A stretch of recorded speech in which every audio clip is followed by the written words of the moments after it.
You're watching SEC All Day, presented by IHG Hotels and Resorts. And you're watching the SEC on ABC, presented by Starbucks from Darrell K. Royal Texas Memorial Stadium. It's been a long time since Texas fans have cheered for their team here. It's the Longhorns' first game at DKR in 6 weeks. It's been a lot longer since a Vanderbilt team played a game in Austin. This is the Commodores' first visit to the Texas Capitol since 1903. A big game for both teams. Major college football playoff and SEC implications as number 9 Vanderbilt takes on 20th ranked Texas. Good afternoon, everybody, and welcome. I'm Sean McDonough along with Greg McElroy. Delighted to have you with us. Certainly these two programs to study. In contrast, Texas, the 4th winningest program of all time. Vanderbilt has the 10th most losses in the history of FBS football, but that certainly doesn't matter this season. The quarterback's an interesting contrast as well. Arch Manning, out of the first family of American football, a top recruit, the Heisman favorite when the season started. Diego Pavia, as he said, grew up without a whole lot.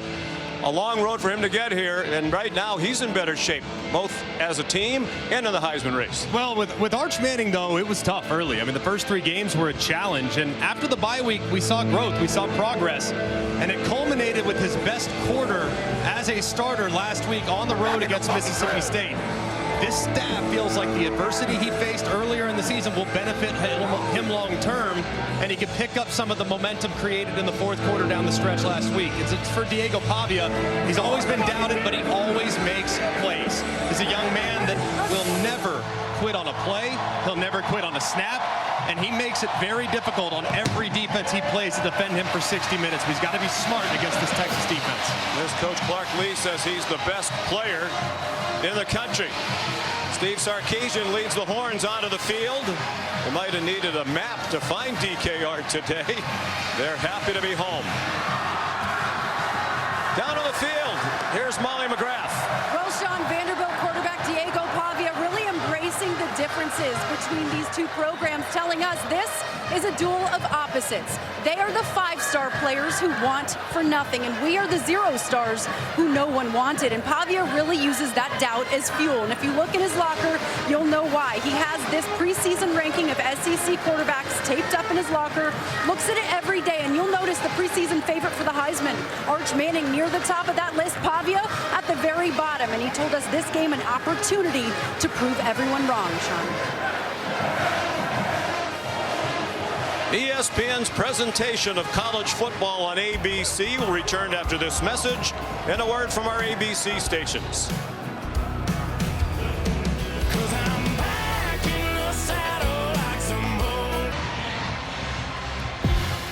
There's the top 6 in the SEC entering today's play. The 2 undefeated teams in conference action, Texas A&M and Alabama, are both idle today. So as these 2 teams, Vanderbilt and Texas, go head-to-head, there'll be one fewer, one-loss team. Steve Sarkisian and the Longhorns know one more loss, and essentially their hopes of playing for a conference title and being back in the college football playoff for the 3rd year in a row are out the window. Vanderbilt won the toss and deferred. Steve Sarkisian elected to receive the opening kickoff, and it's a touchback from Brock Taylor. So here comes Texas with Arch Manning at quarterback. It was a question during the week. He left their come-from-behind win at Mississippi State last week in overtime, was in concussion protocol for most of the week, but cleared last night. Manning 61% completions. They've had difficulty protecting him, and they've had a running game that has really struggled. So those factors have put even more pressure on the first-year starter Manning in his 3rd year in the program, facing a very solid Vanderbilt defense. Manning comes out slinging to Ryan Wingo down the far sideline. He's going to go all the way. On the first play of the game, 75 yards and a Texas touchdown.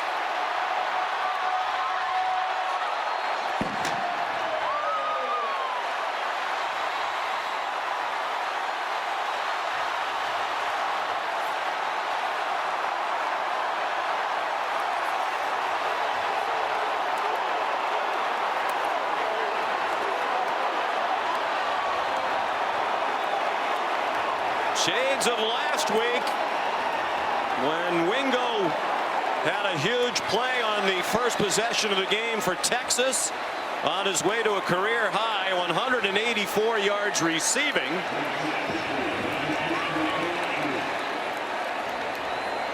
And here's Mason Shipley for the extra point.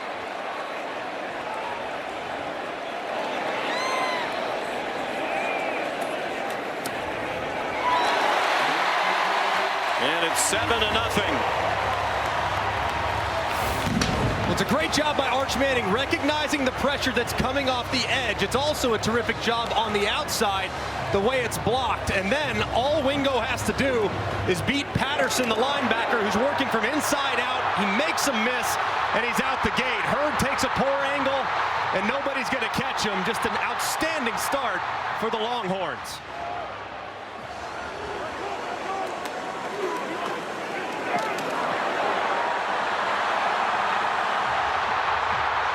Couple of fatal missed tackles for the Vanderbilt defense. Last week in Starkville, Texas scored on an Arch Manning run less than 2 minutes into the game, which was set up on a 62-yard pass play to Wingo on a similar play down the right sideline. Well, Clark Lee said one of the keys to the game for Vanderbilt is jump on Texas early and stay on top of them. This was not the start he envisioned. Fair catch made on the kickoff by Trey Richardson. So here comes Vandy, down by 7, 11 seconds in. Led by Diego Pavia, the graduate student from Albuquerque, New Mexico. 16th in the country with that 69% completion percentage. That's up 10% from a year ago with a better offensive line in front of him and more weapons around him. And the big key for him in this game is to be smart, be patient. This Texas defense forces you to be patient. If you try to play and try to do too much, they will make you pay. So be efficient and don't try things that aren't there. Cedric Alexander opens as the running back. They start with a pass out to the perimeter. Richardson the reception. And a gain of 6 on first down for the Commodores. This is an elite Texas defensive front against the run. So early in this game, I would anticipate Tim Beck, the offensive coordinator, really try to attack the perimeter where there might be a little more room.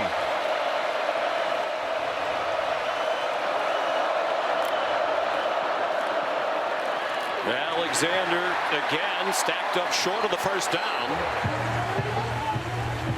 This is a strength against strength. Vanderbilt averaging 38.4 points per game. That would be the school record if it stands.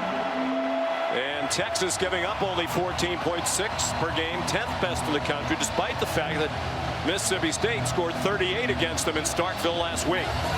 It's a great defense that excels rushing the quarterback in obvious passing situations. So a big key for Vanderbilt is to be efficient on first and second down so you can get into third and manageables like 3rd and 2.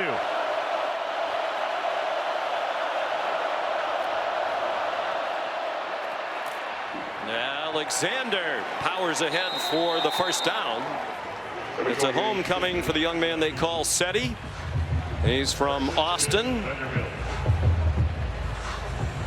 Read an article in the local paper here during the week that referred to his high school career at LBJ here in Austin as legendary. And he has a lot of family members here today. As Greg mentioned when we had the Vanderbilt game at Alabama a few weeks ago, where's that 28 for his idol Adrian Peterson? He's their leading rusher. As a running back, Pavia, their leading rusher in total. Colin Simmons, the pressure. And Texas has the ball inside the 30.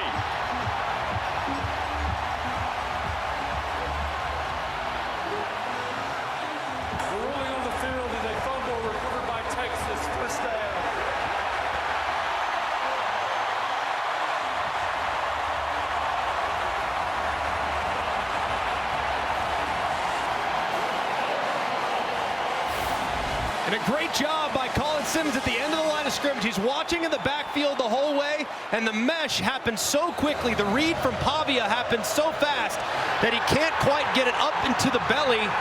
Instead, it's out away from his body where Simmons can swat it with that right arm and dislodge the football.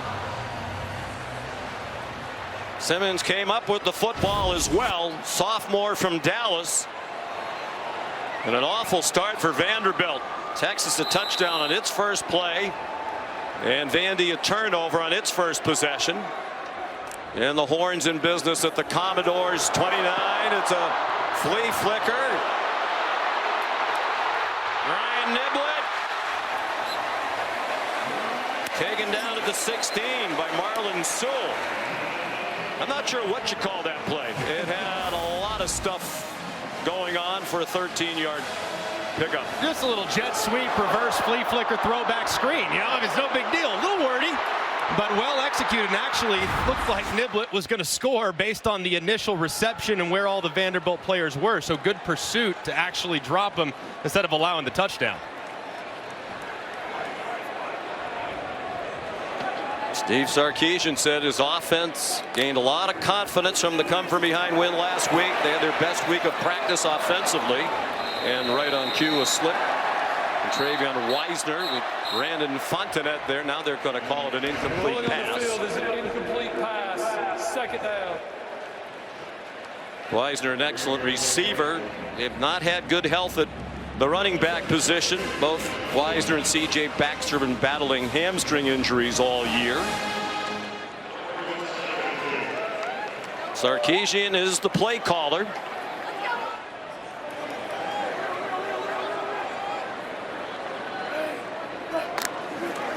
And this play is 2nd and 10. Manning throws over the head of his intended receiver, Emmett Mosley. Fontenette nearest in coverage. Here's 3rd down and 10. The edge defenders for Vanderbilt will provide a lot of pressure today. These tackles have been the stable part of this offensive line, but Stephen Gregory, the defensive coordinator that you just saw, he believes in the pass rush and the personnel they have to create disruption up front against an offensive line on the interior that has had some struggles.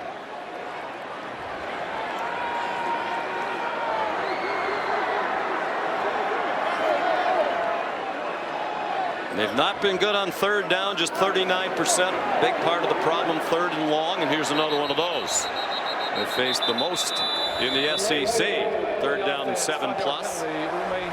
And this one's longer with the delay of game penalty.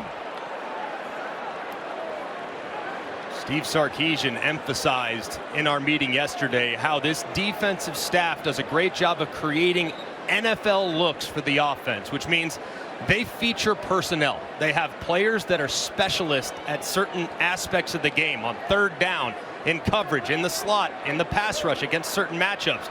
So it'll be a matchup-based game, and the team that wins the matchups will have great success. Ryan Niblett moves to the hip and then continues in motion.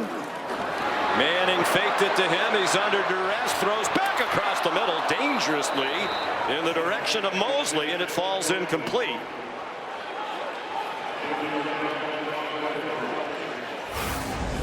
A little pressure up the middle that forced Manning back, and it looked like for a moment he had Mosley, but just got there a little too late. But dangerous throw there, and a good stand by the doors after sudden change to force the field goal. So it's Mason Shipley on to try a 39-yard field goal. He's had an excellent season, 12 out of 15, transfer from Texas State.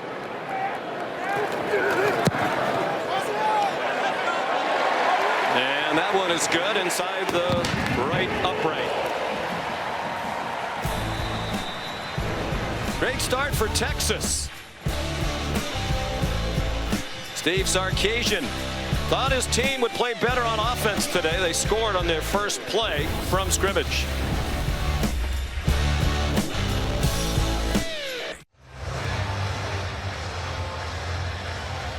There's the Taco Bell Live Más student section. Only one student section can claim the title of Live Más Student Section of the Year. Who will take home the trophy this year? Large public university, the University of Texas at Austin, 55,000 students. They haven't had a home game here since September 20th against Sam Houston. Their game in the Red River rivalry in Dallas counted as a Texas home game. They alternate years with the tickets split. Mason Shipley to kick off. 10-0 Texas. And there'll be another fair catch made by Trey Richardson. Impact players are brought to you by Fairfield by Marion. Well, Eli Stowers, the tight end for Vanderbilt, very important in this game, knowing that Texas is without their outstanding safety, Michael Taft. And then for Texas, we've already seen Colin Simmons forcing the fumble on the first possession and recovering it. But Anthony Hill off the ball, probably the best off the ball linebacker in college football. Completely took over the game last week down the stretch. So those two guys can destroy your offense if you let them. Simmons in the Texas defense now with 30 sacks for the season. Only Texas A&M has more around the country with 32. Diego Pavia throwing it deep, and it's out of bounds. Trying to get it to the speedy Trey Richardson, a transfer from Division II Washburn in Kansas. Kobe Black had the coverage. Tim Beck is the offensive coordinator for the Commodores. And that's a bit of an example of Diego Pavia maybe being a bit too aggressive, a little too amped up here early in the game. You have a turnover on your last possession. You try to go for the big play downfield as opposed to hitting the open guy underneath for 7 or 8 yards. So he needs to calm down a bit and manage the game.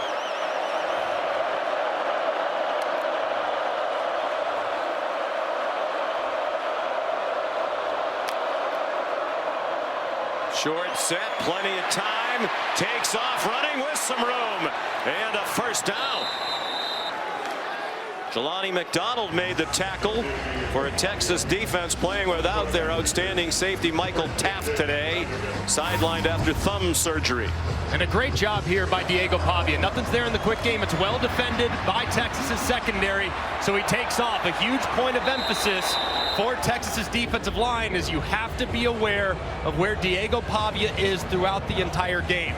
He's very good in scramble situations. If you're not good in your pass rush lanes, he'll take off like he did right there to create a nice play. He's their leading rusher for the season.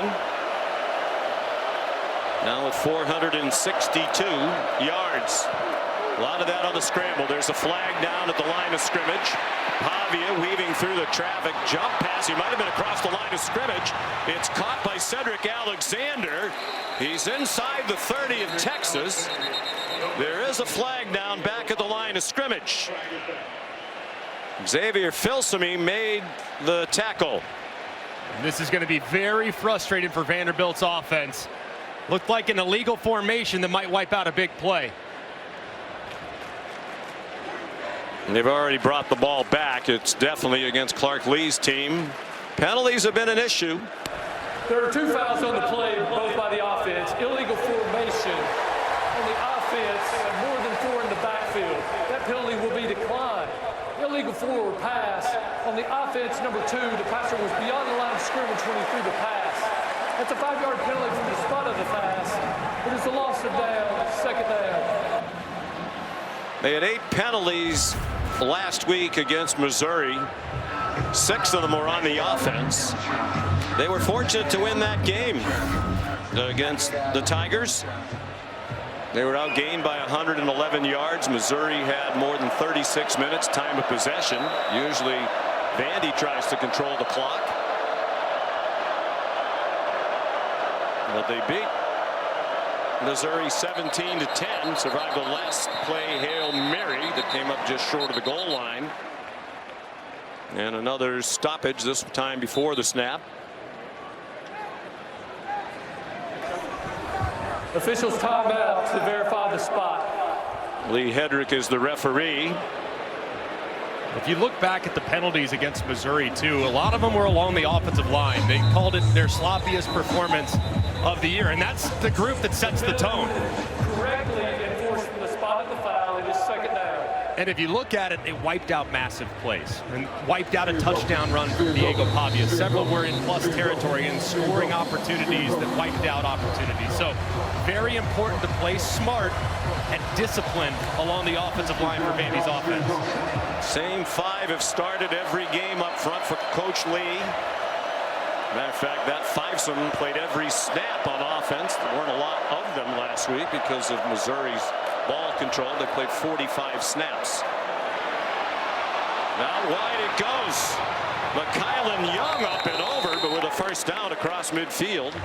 17-yard gain. Derek Williams Jr. sent him airborne. And this is a good job. You're going to see a little bit of a pick right here at the second level. You're going to see right out in the flat, he can't really get through it. And as a result, it creates a big play. Nobody leverages the ball. He's out the sideline for a nice conversion. Young had a huge play last week, an 80-yard touchdown. Biggest play of the game in that win against Missouri. Out of the pistol. Young again. Chopped down at the 42-yard line. Some depth at running back for Tim Beck. MK Young's a nice number 2. Sat out last year with eligibility issues after a transfer from New Mexico State. He's studying to become a pastor. They're happy to have him back. Young man of very high character. He stays in the game with Cedric Alexander on the sideline for 2nd down and 4.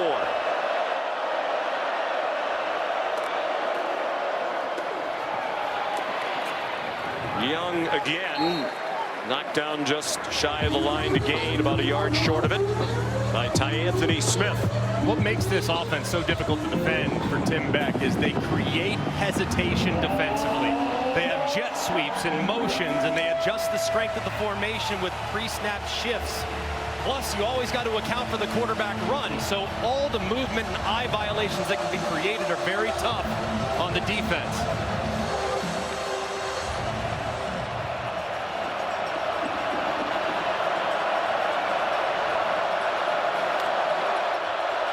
They've been an excellent 3rd down team all year, 52.5%, 9th best in the country. Large part because it's usually 3rd and short like this one. There's a flag down. Cedric Alexander back in the game, did not get to the 1st down marker. And it's a holding penalty against the Commodores.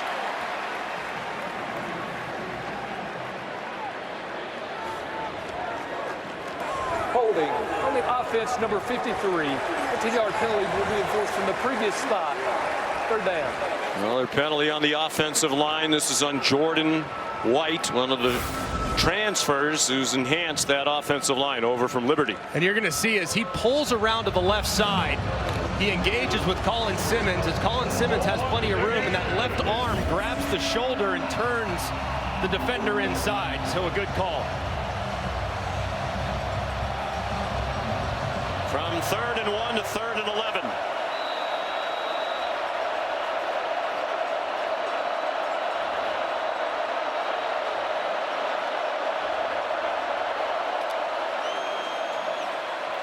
Pavia flushed by Simmons and forced to throw it away. And Simmons woofing in the face of Diego Pavia. He has been all over the Vanderbilt quarterback here in the first half of the first quarter. I think Pavia will give it right back, though, but those are the down and distances that if you're Vanderbilt, you must avoid. Texas has had 30 3rd down and 11 pluses this year. They've allowed just 1 conversion. And the very dangerous Ryan Niblett back to receive the punt from Nick Haberer. Niblett 2 punt returns for touchdowns this season, including the enormous one to tie the game in the 4th quarter at Mississippi State. Last week they were down 17 with under 10 minutes to go. He also brought one back for a score against Oklahoma. He got tackled by Jalen Lackey. 45-yard punt, 8-yard return. How do you do? 10-0 Texas early on in Austin.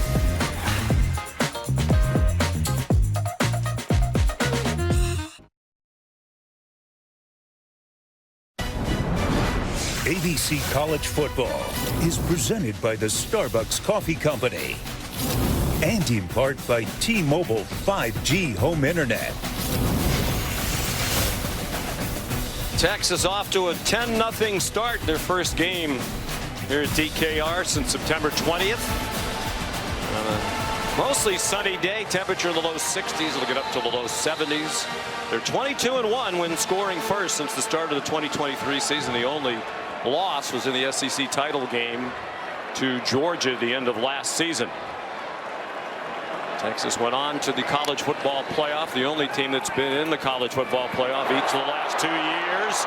Out wide to Wingo, and why not? Taken out of bounds by Mark Davis, but a 13-yard gain. Wingo to the sideline. They're looking at his right hand. So far, he's been so good after the catch. I mean, making guys miss. That's now 2 big missed tackles by Hurd, the outstanding strong safety for the Doors, but the right hand being looked at. Now it's out to Emmett Mosley. He got hit pretty hard, stayed on his feet for an additional yard. C.J. Hurd was there with Nick Rinaldi. 6 yards from Mosley, who caught the game-winning touchdown in overtime in Starkville last week. Come from behind win that saved their season.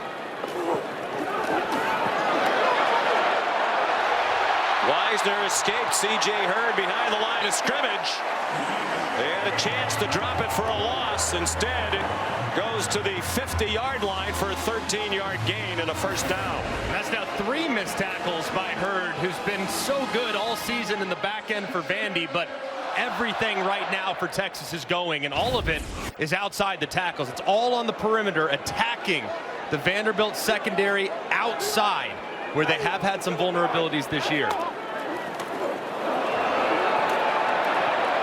Wisner again.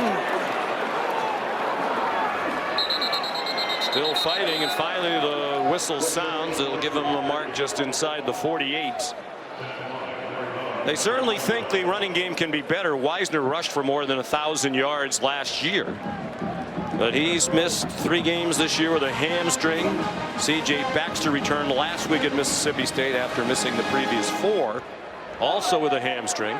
And those two should be one of the best duos in the SEC. It's just with various injuries, they've never been at full strength all season. Manning, plenty of time, throws it out wide to the 43-yard line. Jordan Washington, one of their tight ends, with his 7th catch of the year. Redshirt freshman from Houston. I love the plan so far from Steve Sarkisian. They're getting the ball out of Arch Manning's hands quickly. They are not really attacking Vanderbilt towards the strength that's on the interior along the defensive line. They're testing the secondary, and so far finding success. They've tweaked the offensive line a little bit this week. Connor Robertson starting at center. Cole Hudson has moved to left guard. They gave Manning enough time to fire it to DeAndre Moore. Again, shaky tackling by the Vanderbilt Commodores. Allow for extra yardage. It winds up as 14 yards, and Texas is going to go quickly to the line of scrimmage. And this is a good job by Arch standing in there and absorbing the pressure. He gets hit right as he delivers this ball, but it's accurate enough to allow yards after catch. C.J. Baxter now in at running back. Another missed tackle, another run down the sideline. Parker Livingston. An 11-yard gain. Arch Manning to his roommate, Livingston, a redshirt freshman from Lucas, Texas. And it's going to be a really long game if your best players for Vanderbilt don't make plays. C.J. Hurd all season long has been one of the best defenders at safety in the SEC, and so far he's having a very difficult time tackling these Texas wide receivers and running backs.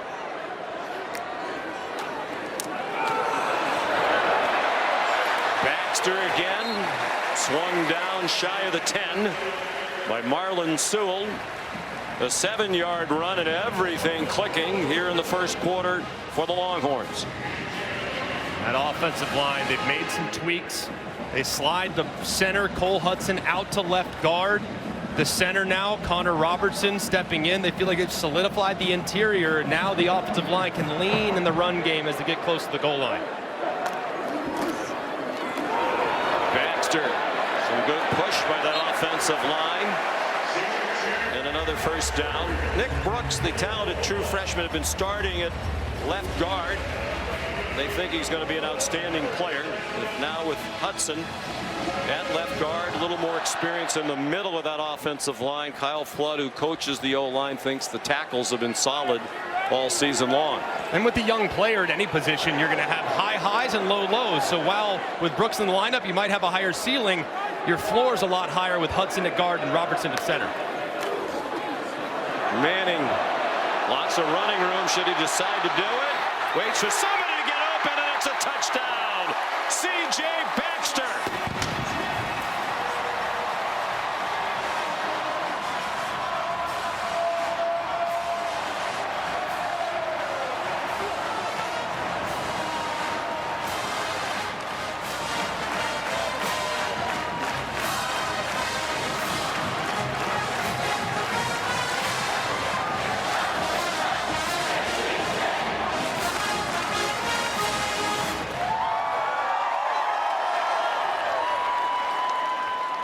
Impressive drive, 5 minutes to go, 83 yards in 10 plays. Manning was 6 for 6 for 56 yards and a touchdown.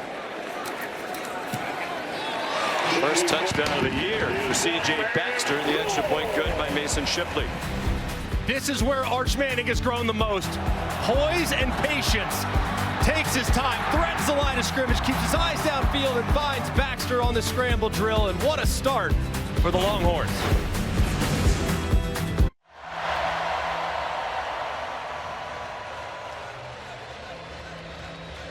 Since the start of the fourth quarter last week in Starkville, when they were down by 17 points to Mississippi State, Texas outscored their opponents 48-7, 24-7 in the fourth quarter to force the overtime. They scored the only 7 points in the OT, and now 17-0 out of the gate today. Trey Richardson did not reach the 25. They intentionally don't kick off touchbacks, Texas, because they cover so well. In uncharted territory this season for Diego Pavia and Vanderbilt, down 17-0. And this is a real challenge with their style of attack too. They are a ball control offense that wants to shrink the game, and they're not built to erase massive deficits. They're a run-first organization, and having to resort to obvious passing situations is not advantageous against this Texas pass rush. I think there's plenty of time for them to continue to play their game. They just need to play it better. Still in the first quarter. Pavia on the run, caught far sideline. Junior Sherrill out to the 38 for a first down. Here's Molly McGrath. Well, Sean, Vanderbilt offensive line coach Chris Klinakis trying to calm his group down, pointing to those penalties and mental mistakes and lack of communication. He called them unacceptable, said we can't afford those penalties against this defensive front. We can't afford third and longs. He told them keep fighting, keep swinging, but play smarter. And Vandy's O-line very frustrated with their own play right now, guys. That was a frustration last week against Missouri. Tigers had the upper edge along the line of scrimmage. Wide open receiver Richie Hoskins, the former walk-on, now a team captain, transfer from Division III Middlebury for a 17-yard gain. And I like so far what Tim Beck has done these last couple plays. Moving the pocket, getting Diego Pavia outside to change the launch point so those pass rushers don't know exactly where it's coming from. I think that's going to continue to pay dividends as long as they're moving him around laterally when he's finding players downfield.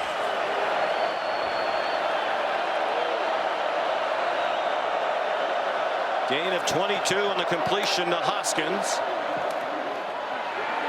Pavia steps into the throw, back shoulder throw, and an incomplete pass. Intended for Alexander. There's a flag Offside down. on the defense. Number 92 was lined up in the neutral zone. That's a 5-yard penalty from the previous spot with a replay of first down. 92 is Colton Fossick, sophomore from here in Austin, out of the high school powerhouse Westlake. Look like he's up here lined up top and nose of the football there on the 40-yard line. Does look like that white helmet is in the neutral zone. Seemed a little nitpicky to me. I have a feeling you can call that many times over the course of the game. Commodores need it. They're at the 35. Pavia. Listed at 6 feet. Realistically, he's a couple of inches shorter than that, but powerfully put together. 207 pounds, tough guy, state champion wrestler in high school. Said that his body feels much better at this point of the season than last year. He said they expected to be in this situation, playing meaningful games in November. That's where they kind of fell off last year. They're deeper, and they've adjusted his training regimen accordingly so that he's peaking in November as opposed to earlier in the year. That's the end of the first quarter. That is the end of the first quarter. A happy return to Austin for Bevo and the Texas Longhorns. Arch Manning and company up 17-0. ESPN's presentation of college football on ABC will return after this message and a word from our ABC stations.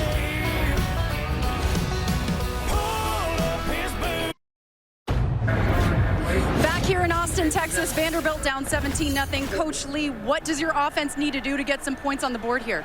Well, I like the way this drive has gone. Obviously, protecting the football is going to be huge. We need points on this drive.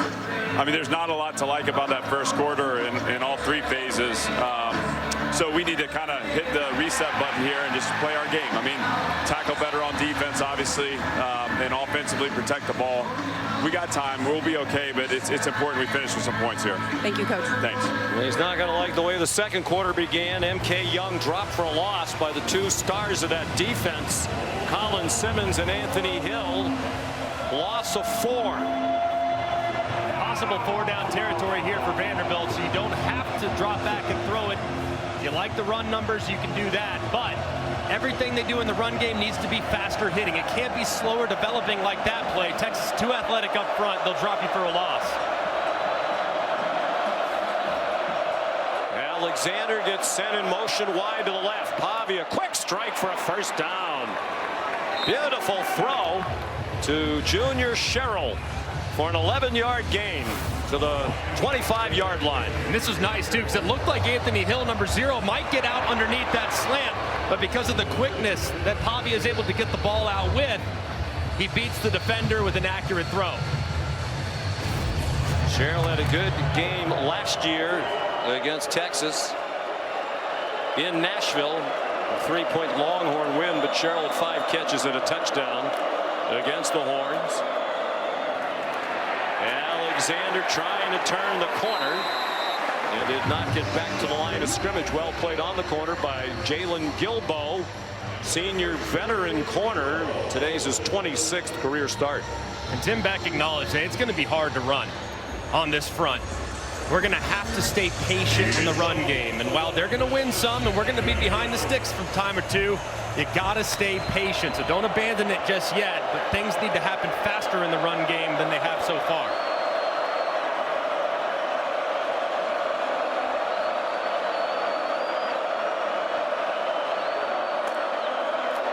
Texas trying to bring pressure up the middle. Alexander in the open field couldn't shed the defender. Brad Spence, transfer from Arkansas, part of a deep and talented Texas defense.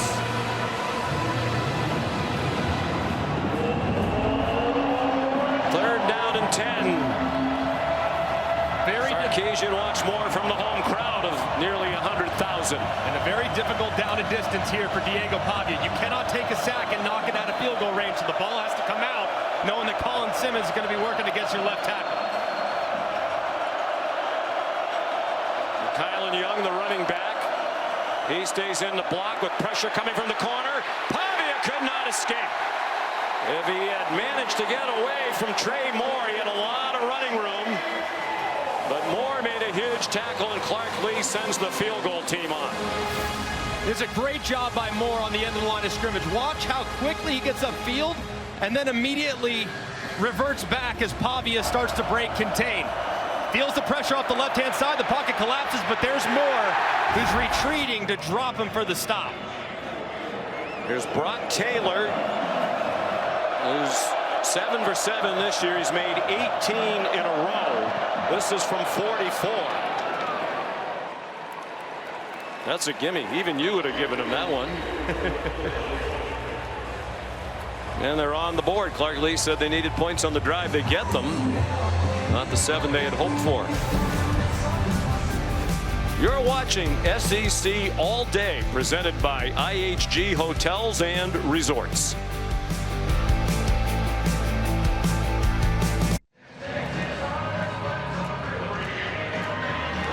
Early in the second quarter, Texas leading 17-3 against number 9 Vanderbilt.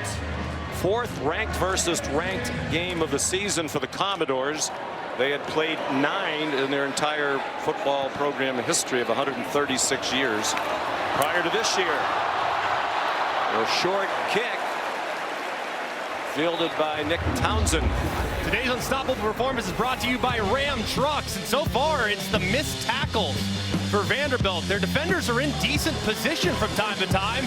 You see the pursuit, well blocked on the outside, a linebacker's in position, whiffs, and then a moment later, C.J. Hurd whiffs on the sideline, leads to a huge play. Another big miss in the backfield by Hurd.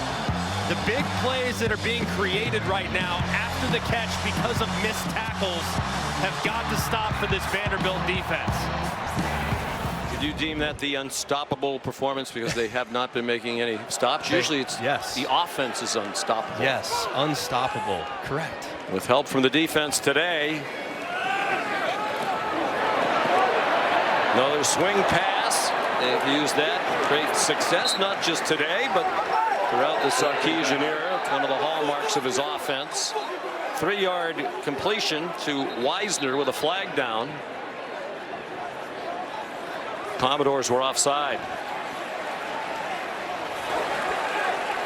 Offside on the defense, lined up in the neutral zone, number 29. That's a 5-yard penalty from the previous spot. The replay, a first down. Miles Capers, the excellent defensive end, graduate student from Sumter, South Carolina, off a career-high 7 tackles in that win last week against Missouri. Highly uncharacteristic these last couple weeks from Vanderbilt. Man, they are a disciplined football team, but the last couple weeks, things have become unglued from a penalty standpoint. Weisner, first down across the 45-yard line. 8-yard gain. A little earlier, Ryan Wingo, outstanding wide receiver for the Longhorns, appears to have injured something on his right hand. You'll actually see him grab that right hand, getting it looked at now, and him being available down the stretch will be massive for this Longhorn team. Not out there. Molly McGrath says she can't even find him on the sideline. That's a big loss for the Horns. Arch Manning slides down. Took a hit from Langston Patterson. The crowd wanted a call. It was not an illegal hit. It ends up as a 4-yard gain. Of course, Arch right out of concussion protocol last night. And a good call. It was a late slide, so understandable why the fans are upset. But Arch has to also be smarter too.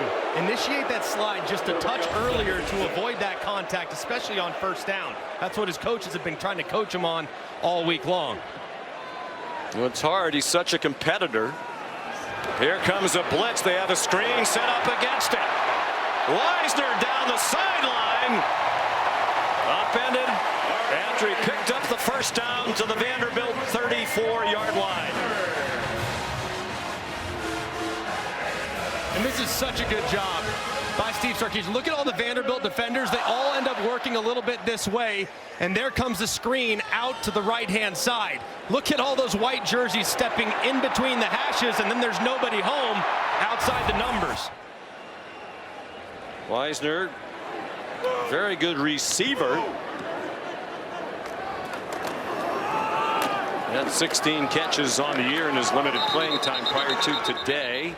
He gets the call again, and Nick Rinaldi made the stop.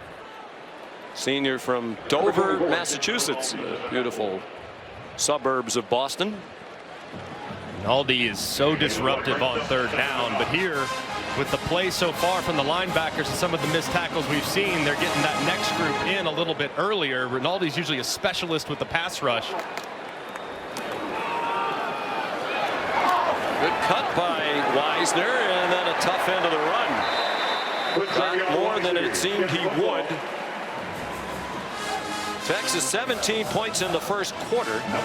They had scored a total of 7 in the first quarter in their first 4 SEC games. A much better start in conference play. They're 3-1 in the league, lost at Florida in their conference opener, then wins against Oklahoma in the last 2 weeks to overtime to win at Kentucky and at Mississippi State.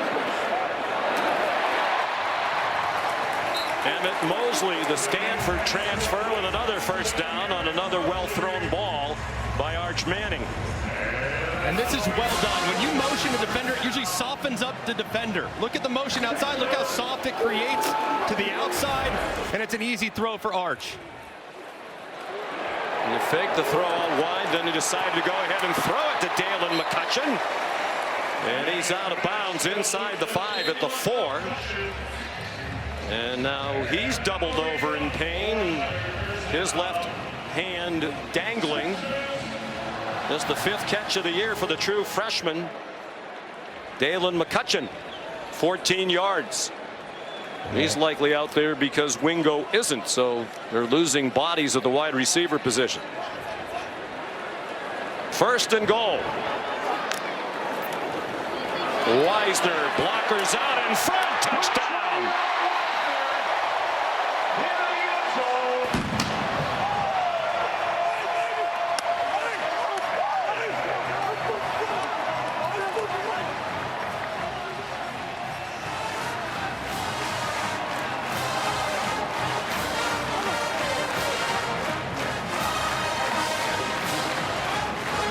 Steve Sarkisian's season on life support. The 4th quarter last week in Starkville, Mississippi. They rallied to win one of the biggest comebacks in school history. And this afternoon looking very much like the team that was the preseason #1 in the country against 9th-ranked Vanderbilt.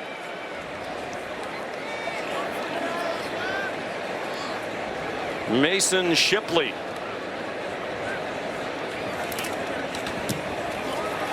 Adds the extra point. They answer the Commodore field goal with a touchdown.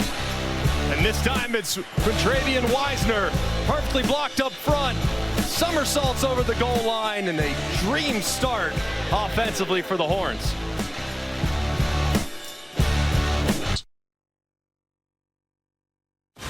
Tomorrow on Sunday NFL Countdown, the latest NFL trade deadline buzz, plus the constantly spinning quarterback carousel. Back to you in Austin, Sean. All right, Shefty. How are those numbers? That's the 4th quarter in Starkville plus the overtime.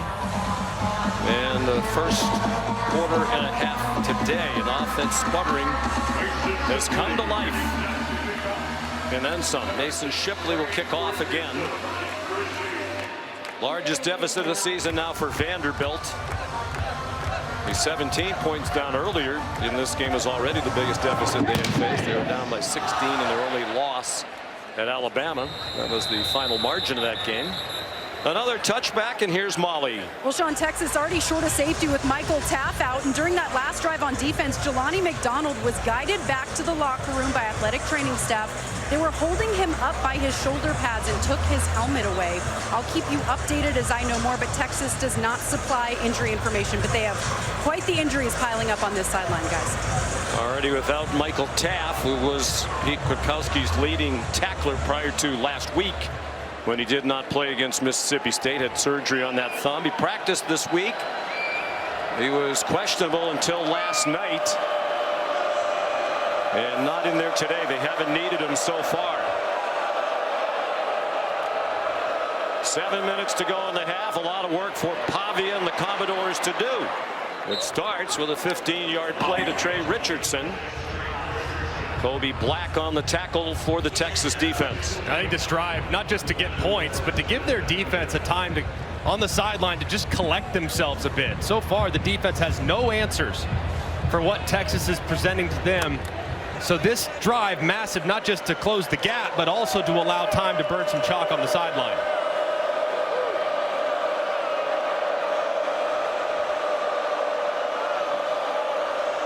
M.K. Young, the running back.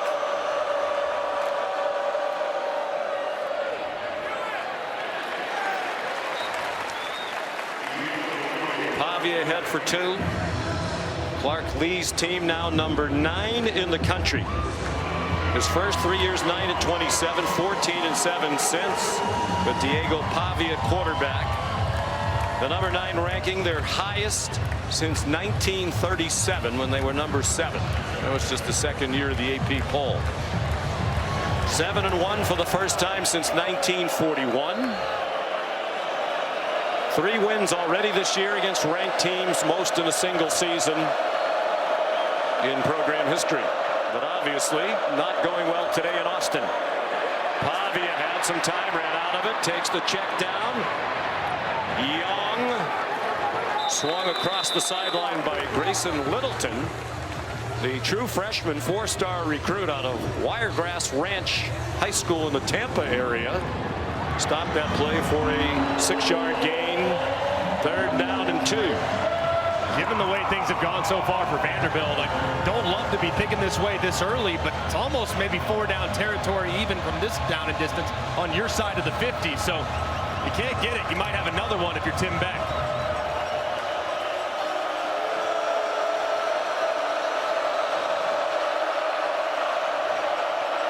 Gabe Fisher moved into the backfield. It's a play fake, and Fisher's the receiver. That's his first catch of the year for the junior from Nashville, playing for his hometown university. And that's a good call. When Fisher comes in the game, I mean, it's 100% run for the most part right behind him. Said they fake it behind him, slip him out in the flat for a good conversion. Out of Montgomery Bell Academy in Nashville, school's produced a lot of fine football players.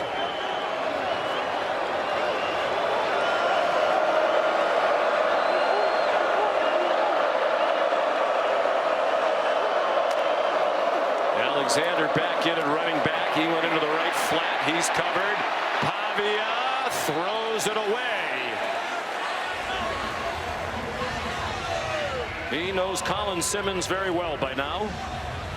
You have to wonder, too, Pavia's not very tall. And that time, the pass rush kind of collapsed right underneath him. So he probably can't see. It looked like there was quite a bit of room downfield to maybe find a receiver on the over route. Watch the pass rush should get pressed up. He can't see anything. Therefore, he has to retreat to try to see something. And it leads to the throwaway.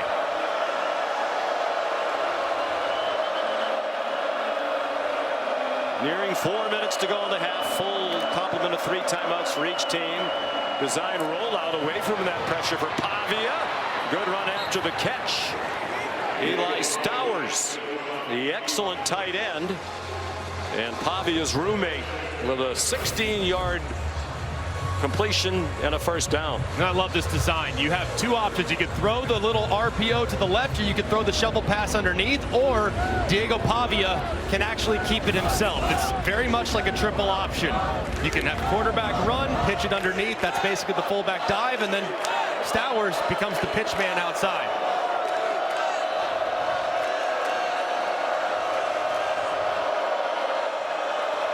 Out of the pistol. M.K. Young trying to find a hole. Slides down to the 27-yard line. Anthony Hill at the bottom of the pile, as he so often is for the Longhorns, their leading tackler. And for all the attention, all that scoring they did late in the game last week in Starkville to rally and win, the defense had to keep getting stop after stop, and Hill put on an unbelievable performance at the end of that game. Determined almost all by himself to get the ball back. It might have been the best 17 snaps of football I've seen by a linebacker since I've been in this profession. He completely dominated. And 3.5 tackles for a loss against Mississippi State. Here comes a blitz. Pavia, high throw under duress. Malik Muhammad came on a corner blitz, and Pavia was well aware of it. And he just goes right around, and they clearly had some type of issue because he comes from the second level. The tackle slides inside. Pavia recognizes it immediately, and he has to throw it away. Saw the Texas defenders pointing at the left tackle. Looked like he came out of his stance early. There was no flag. 3rd down and 8. It's looking like man coverage from Texas. So, man, you want to be looking at Stowers, your tight end, who's lined up at number 3 in the slot up top. Pavia in trouble. Still in trouble. And the pass is caught, ruled in bounds at the 25, but well short of the first down. Good catch by Hoskins. A 3-yard gain. Clark Lee has a decision to make. We'll let it go all the way down, though, because yeah, you might as well take the 2-minute stoppage to think about what you want to do. Pavia is calling for the play call, but I think you're right. I think they'll try to get him jump off sides here, maybe give him a free first down. I'm surprised the coaches didn't tell him to wait for the 2-minute stoppage. It doesn't matter. We're there. 2-minute timeout. You know, the way Texas is going up and down the field, you want to leave as little time as possible for them. Critical 4th down coming up when we come back. You're watching the SEC on ABC, presented by Starbucks.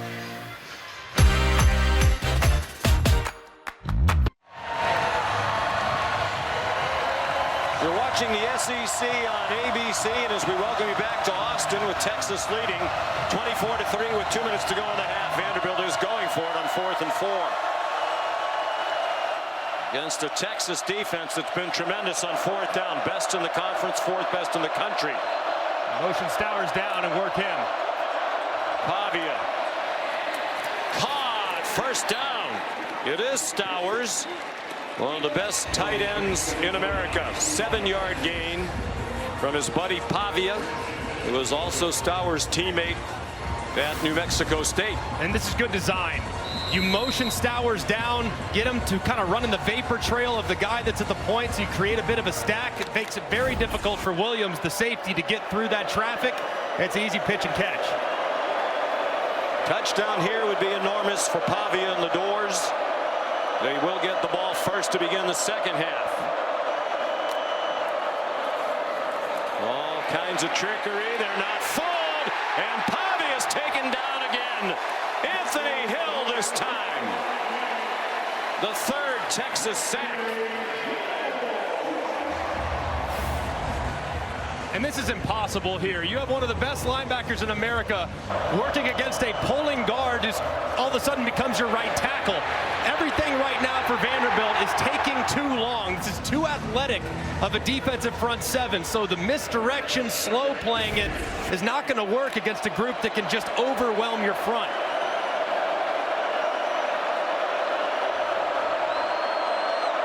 Vanderbilt had given up only 7 sacks all season entering today, tied with A&M for the fewest in the conference and 11th fewest in the country. Junior Sherrill, with the time becoming an issue now. Jalen Gilbo made the stop for Pete Kwiatkowski. Vanderbilt letting the clock run. It is 3rd down, but you need to play here for 7 points. I'm not sure. And now a timeout called by Texas. Timeout, Texas. This is the first charge timeout. 17 seconds to go in the half. 24-3 Horns.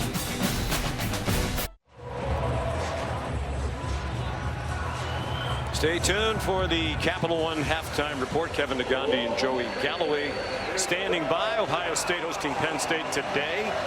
Miami playing an important game in the ACC just up the road in Dallas against SMU. Details on those games and all the rest of the day's action in just a matter of seconds.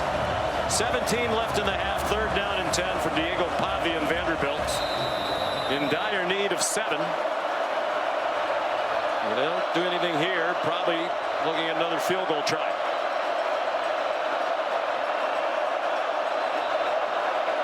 Five receivers spread the field. Pavia down the middle and caught, and a touchdown. Eli Stowers.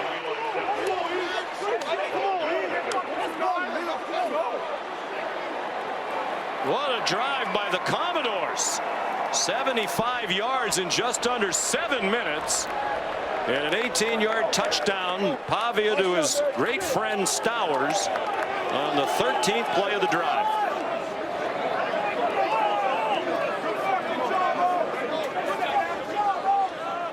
Everything was going Sarkisian's way, but he's clearly dismayed. A little life for Clark Lee and the Commodores to take into the locker room. A lot of belief on that team. They'll get the ball first in the second half. Brock Taylor on for the extra point.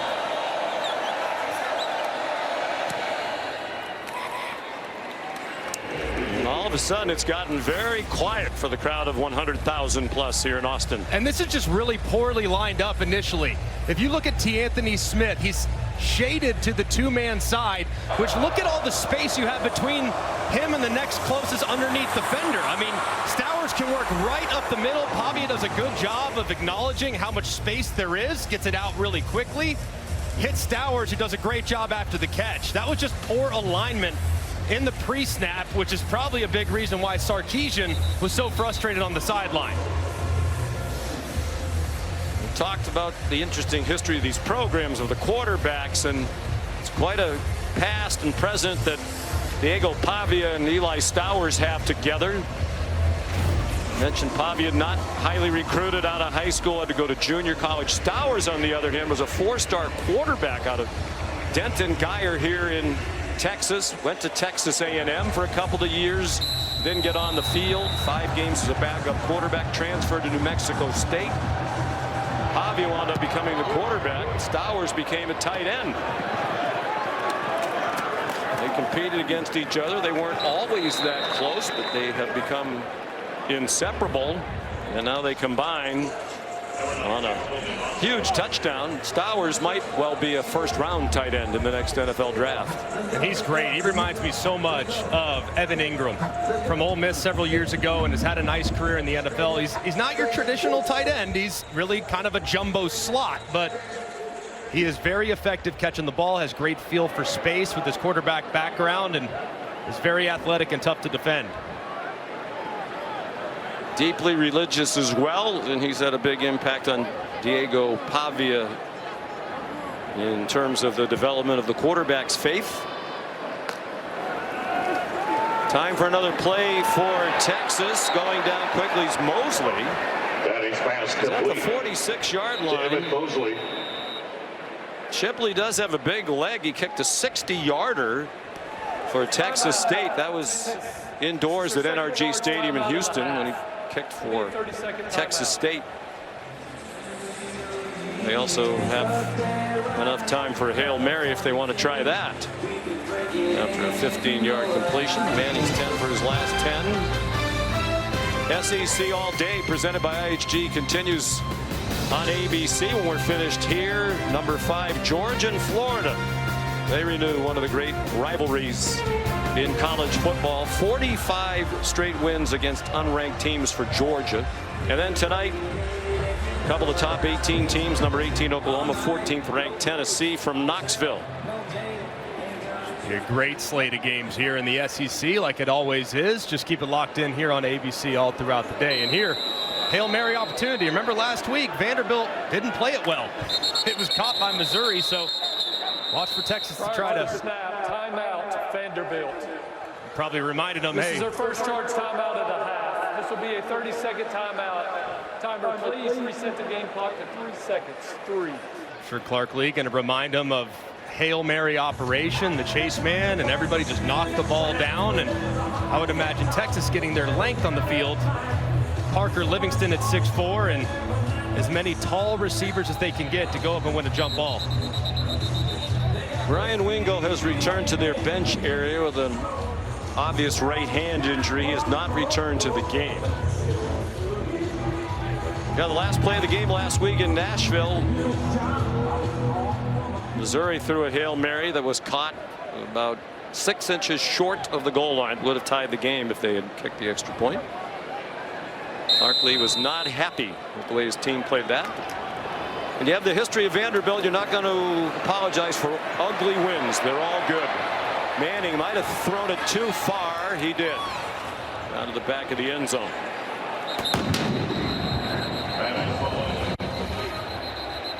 Whistles are blowing because there's a flag down.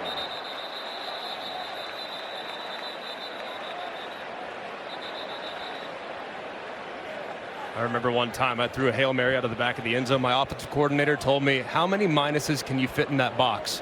When grading the film the next day, I said, a lot. I think I fit 37 minuses, and that's how many minuses I got for throwing a Hail Mary out of the back of the end zone, not giving us a chance. I wonder if Sark will make the same play tomorrow. Illegal substitution on the defense. They played it down with 12 players. That's a 5-yard penalty from the previous spot. With a replay of first down, timer, please reset the game clock for 3 seconds. The game clock will start on the snap. Would you try a long field goal here? Yeah, now. Shipley has a big leg. Made a 53-yarder in Kentucky. Mentioned a 60-yarder indoors. He said he never thinks about the distance. He just focuses on the kick. He didn't know he made a 60-yarder until after the kick when they told him. But he's on the sideline. That is one way to do a better job defending the Hail Mary. Extra people on the field. It's worth a try, I suppose. 12-man defense. Arch. That one is going to be close to the back line. And it's on the ground out of the back of the end zone. And no flags this time. So Arch had been 10 for 10. The Hail Mary attempt ends that streak. But he had an outstanding half off a career high 346 in Starkville last week. 200 yards passing for Manning and 2 touchdowns on 12 out of 16. Here's Molly. Coach, the Hail Mary was unsuccessful, but what kind of execution and confidence did you see from your quarterback Arch Manning in your offense in the first half? Well, he's playing really efficiently. He's getting completions when they're there. I think he's getting through his progressions really well too, and guys are playing good with the ball in their hands in space. We saw that you were visibly upset when Vanderbilt scored that touchdown in those final moments. What does your defense need to continue to do to stay dominant? Well, we can't have a miscommunication coming out of a timeout. They might have scored, they might not have, but it shouldn't have been that easy. All right, thank you, Coach. Thank you. Sean. The point well made by Greg McElroy. Our score at the half is Texas 24 and Vanderbilt 10. Time now for the Capital One halftime report with Joey Galloway. Here's Kevin Nagandi. Sean, thank you so much. Capital One halftime report.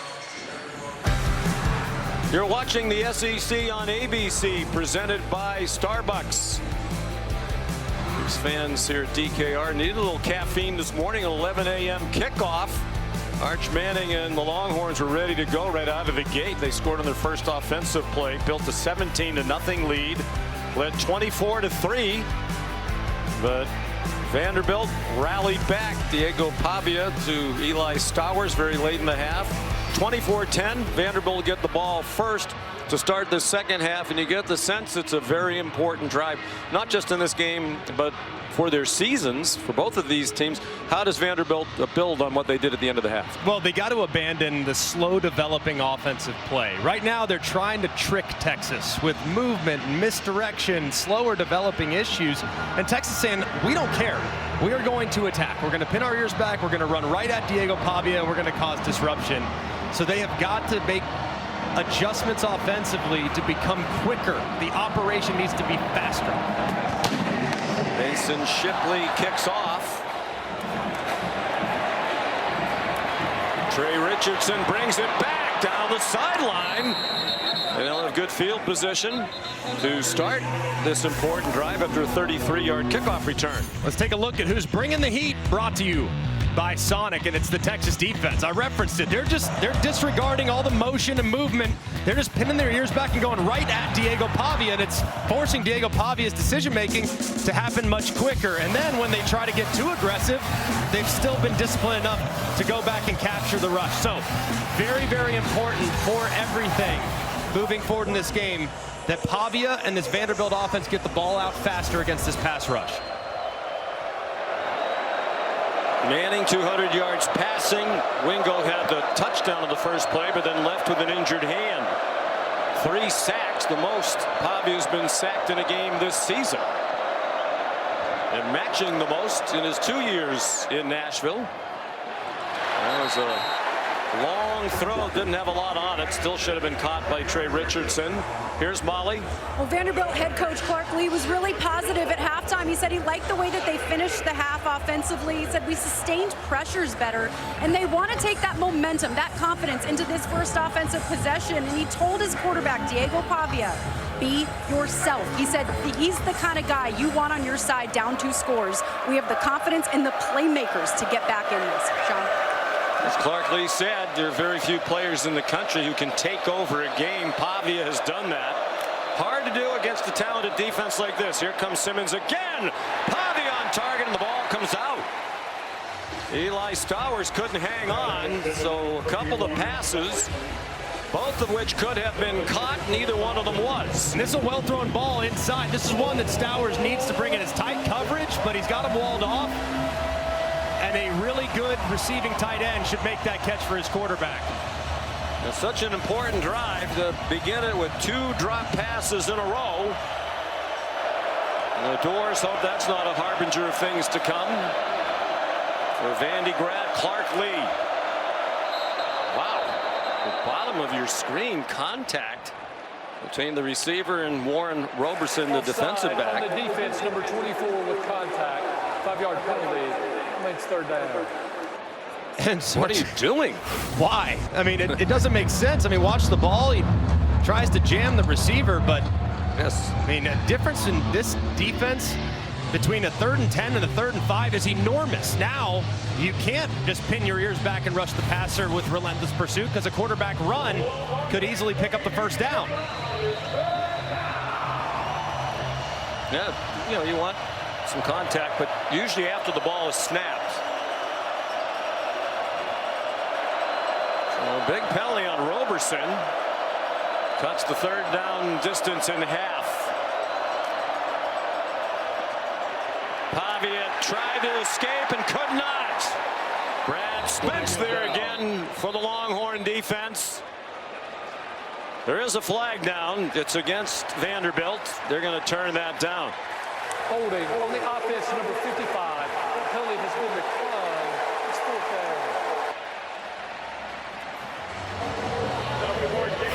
down. It's a great job by Spence. He's expected to be the spy in this situation. He initiates the rush, and then watch how he drops back. So he grabs the defender, then he pulls back, leans inside, and he sees Diego Pavia the whole way to drop him on the stop. And he's a backup. They had a big game in their win against Oklahoma. Haberer, rugby-style punt. Looked for a moment like he might keep running with the ball. C.J. Hurd down there to down it after Niblick got away from it. Good punt. 57 yards. And Arch Manning's back on the field. And he's been very efficient today, very decisive, seeing the pressure, getting the ball out immediately. Well blocked on the outside. Just let your receivers go to work. Make a guy miss and you're out the gate on the first play of the game. But it continued as the game went along. Just under a 2.25 seconds to get the ball out to Livingston. Allows plenty of space where he can run after catch. And then when you have time, use it. He moves, threatens the line of scrimmage, keeps his eyes downfield, and throws a strike to Baxter for a touchdown. This has been a really clean half of football from Arch Manning. We asked Steve Sarkisian yesterday to describe the season that Arch Manning's had. He said growth. And that's been in evidence late last week and again here today. Wisner, again, some poor tackling by the Vanderbilt defense. It's a 4-yard pickup. Steve Sarkisian said he thinks the struggles that Arch had early in the year, that the offense has had, will be good for him down the road. You know, both in terms of football, Greg, in terms of life. He said, you know, here's a young man born into a great family. Take away the football part, just great people throughout the Manning clan. He's had a wonderful life. So, you know, to have to deal with some adversity and handle it well and rally back the way he is, it's a valuable experience. Very much so. And to have that experience now, still with everything to play for right in front of you, knowing that you can take the absolute heat that he's taken and bounce back says a lot. On 3rd down and 4, on target, Manning again.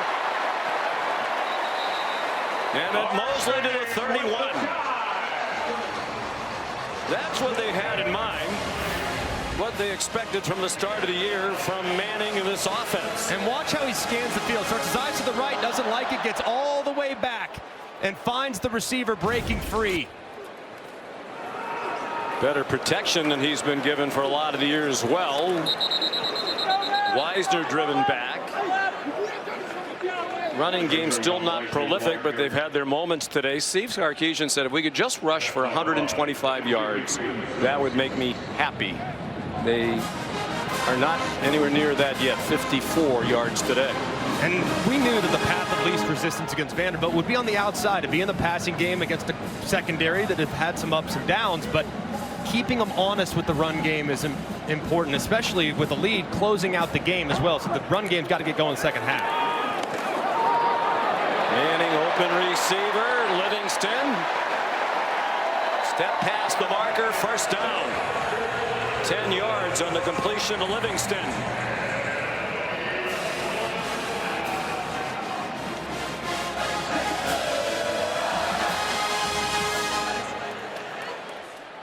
Arch Manning was the preseason favorite, and that even seems silly to start predicting the Heisman Trophy race before the season starts. And he's fallen completely off the board. He's on target again. He might be reigniting candidacy with this performance. DeAndre Moore the catch, and they're inside the 30 to the 29-yard line. He has really seen the defense well today. He sees the corner down squat on the underneath. He knows he has the corner route to DeAndre Moore. He puts it right over the top. It's a well-timed throw from Arch, and he's just picking up right where he left off in the first half. 29-yard play. Second catch for Moore. C.J. Baxter taken down after a 1-yard pickup by Nick Rinaldi. Well, there were certainly a lot of people asking, Greg, how good is Arch Manning? Some were wondering, was he overrated, overhyped? He's very talented. And I think that's what he's the most scrutinized high school athlete ever. No matter what you say, nobody has been operating under the microscope more than him this season. And I think he's really, since the Florida game, played very, very well. Now, the Kentucky game, there were a couple misses, but still a young player early in his development. 8-2 is the Texas starter. Steps into the throw and off the hands of Livingston. He put one hand up in the traffic. C.J. Hurd had the coverage. Pretty well thrown ball there, too. That was pretty well defended in a tight window that Arch had to negotiate around, and it was well thrown. Probably should have been caught if he put two hands up.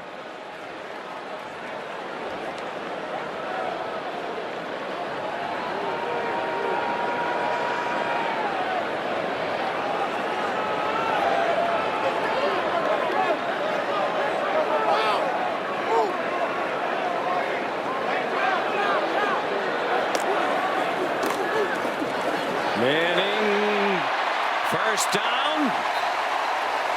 Jack Endry's the tight end. Transfer from Cal. Outstanding receiving threat at the tight end position for a first down with 17 yards. And it's a great job by Arch seeing the pressure and throwing into it. Sometimes quarterbacks, when they see the pressure, they eyes and their body works away. That time he attacks where the defense is vacating from. There's plenty of space for Endrys, who turns upfield for the conversion. Manning has completed passes to 10 different receivers on 17 completions. And they've been without their leading receiver for the year, Wingo, for a lot of the game. Here's Andrews again, chopped down by C.J. Hurd. Tackle might have saved a touchdown. Stopped it for a 5-yard gain. It's in the spot on the field right here, 6-yard line. This is where the onus goes to the offensive line. The passing game has gotten you here. Now you got to finish the drive, something that Texas has at times struggled with the last couple of years. Inside the 10, inside the 5, you got to be able to run it into the end zone when the field condenses.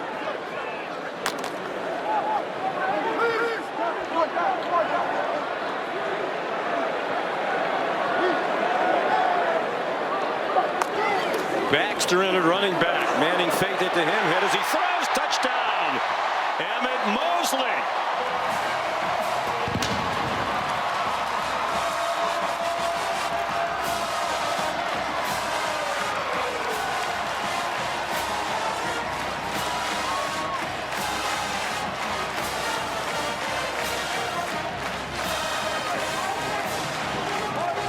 A 93-yard drive ends with Manning's 3rd touchdown throw of the afternoon.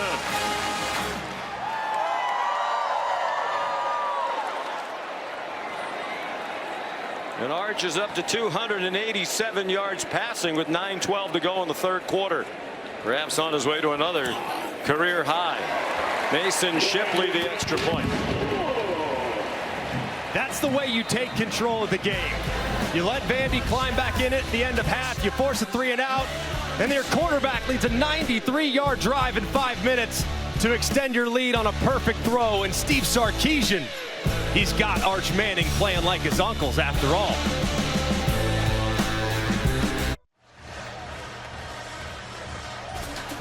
The 93-yard drive for Texas, their longest in 2 seasons in the Southeastern Conference. And they're back up by 21. 9:12 to go in the 3rd quarter here in Austin. Sean McDonough, Greg McElroy, and Molly McGrath. And Trey Richardson, a fair catch of the Shipley kickoff. This is an RPO, but this play takes a ton of courage from the quarterback. You know it's all-out pressure. You're going to get hit. Do you want to hand it off or you want to throw a touchdown? You know you're going to get crushed. Arch Manning says, you know what, forget about it. I'll take the hit, but I'm going to hang in there and I'm going to deliver a strike. That is courage on display from the quarterback. Outstanding throw and execution to punctuate that drive.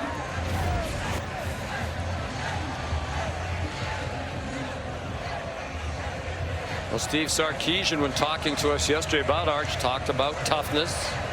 He's a great teammate.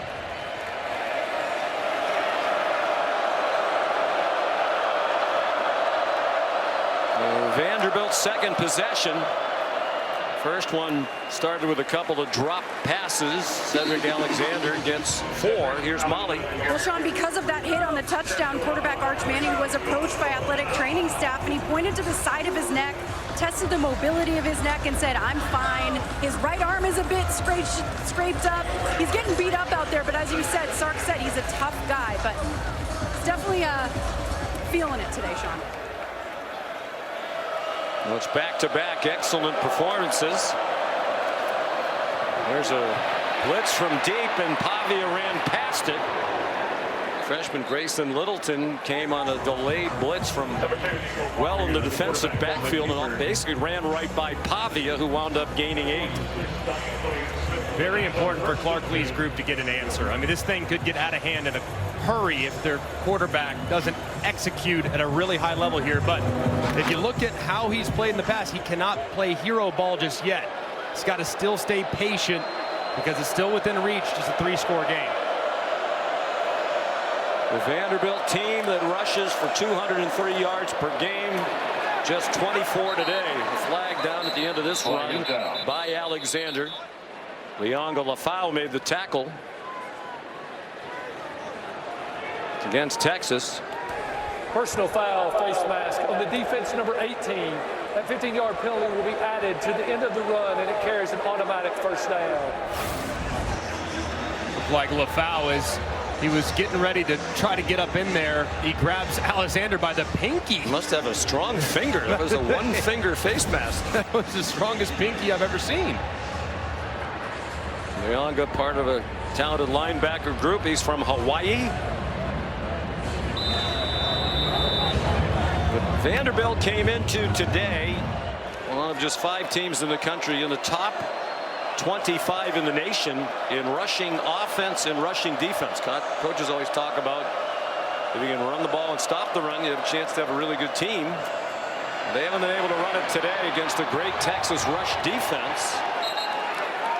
Pavia, that needs to be a flag.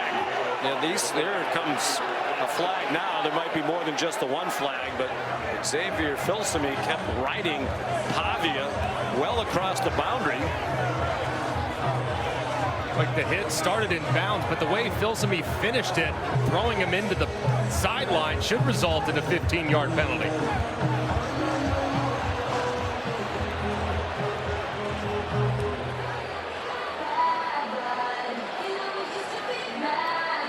Right here, it's fine, it's dead, but this right here, the extra aggression, completely unnecessary.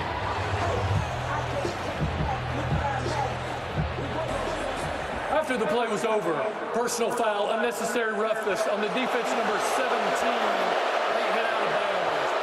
15-yard penalty will be added to the end of the run and carries an automatic. The crowd's booing.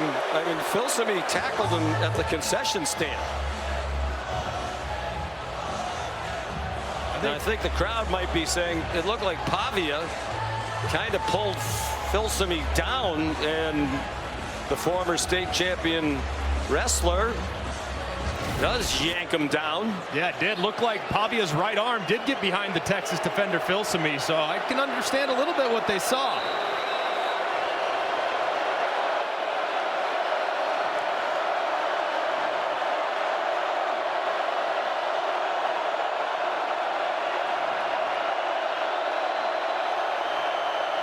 So the run and the penalty has them at the 21. More than midway through the third quarter. Pavia has a man open. He threw it over the head of Junior Sherrill. We got behind Malik Muhammad in coverage.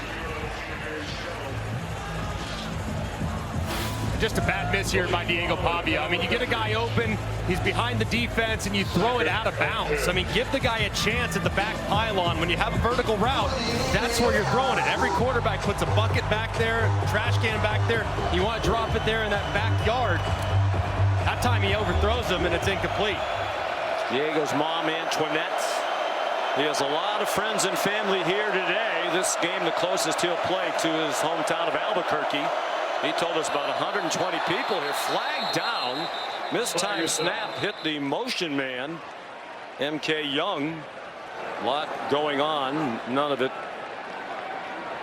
happened because of the flags. On the offense, number 55. 5-yard penalty. Bryce Henderson, another offensive line penalty. This one against the right tackle.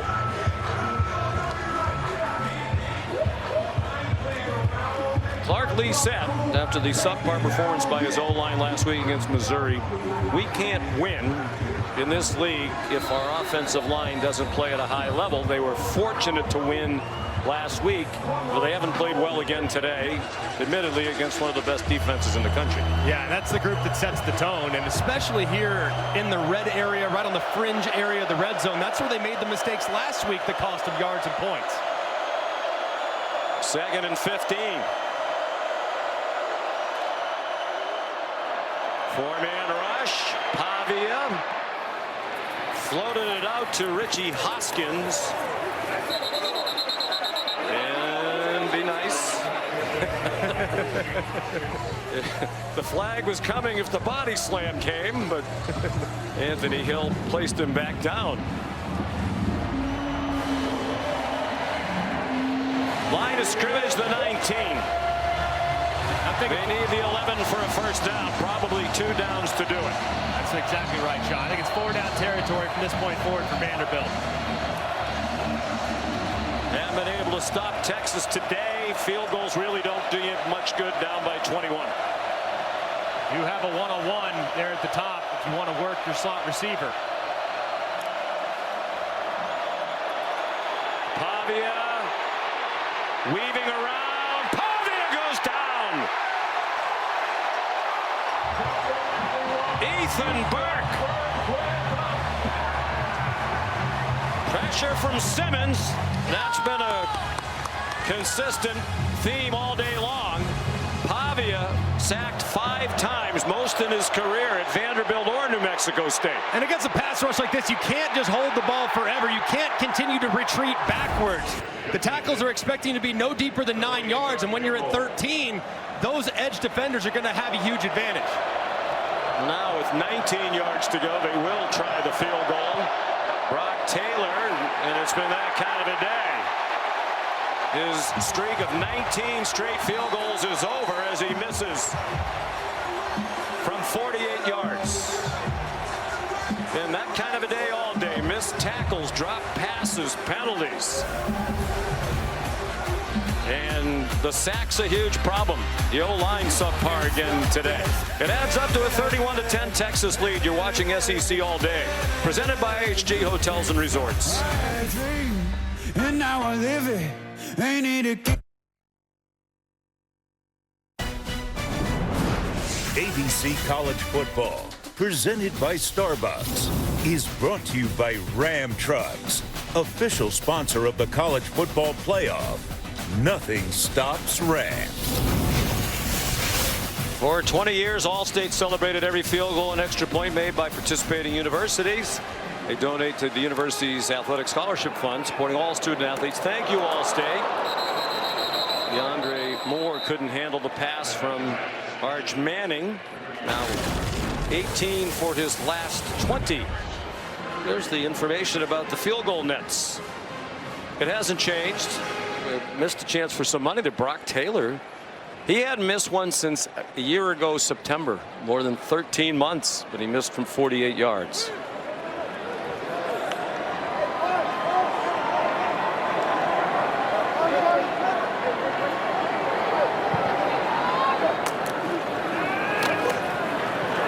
Manning under duress, threw a wobbler, still reached the target. Emmett Mosley for a 4-yard gain. Nice pickup for Texas out of the transfer portal from Stanford. We had 48 catches last year as a true freshman, the Cardinal freshman record. His return from injury has kind of opened things up. You now have another weapon that can catch and run. And this group at wide receiver, they expect to be a real strength coming into the year. They had some growing pains, but they're starting to play their best football here in November. Still trying to get their timing down with Arch Manning as the starter. It seems like that process is going well. They brought some pressure. They hit Manning as he threw, and it's too long for Mosley. Now there is a flag down. Pass interference on the defense, number 4. 15-yard penalty will be enforced from the previous spot, and it carries an automatic first down. It's on Martell Height. Yeah, that qualifies as holding.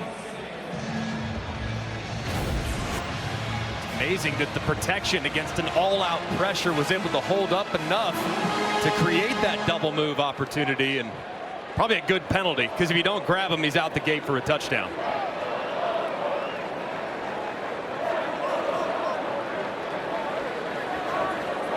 Manning's attempted 26 passes without being sacked today.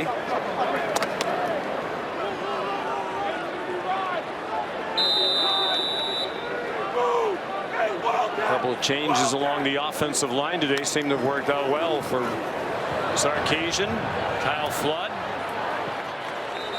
Weisner across midfield.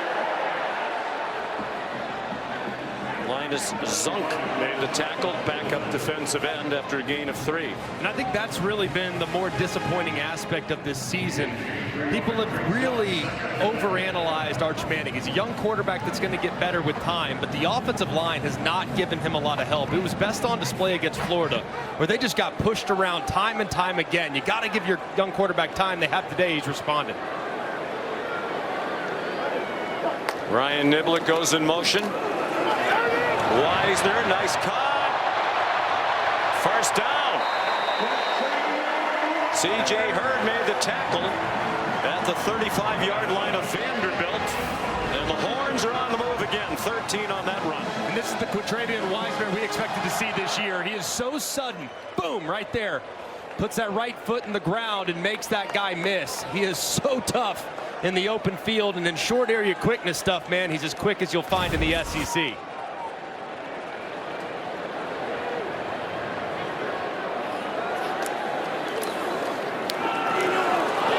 Weisner. Stopped by Brian Longwell.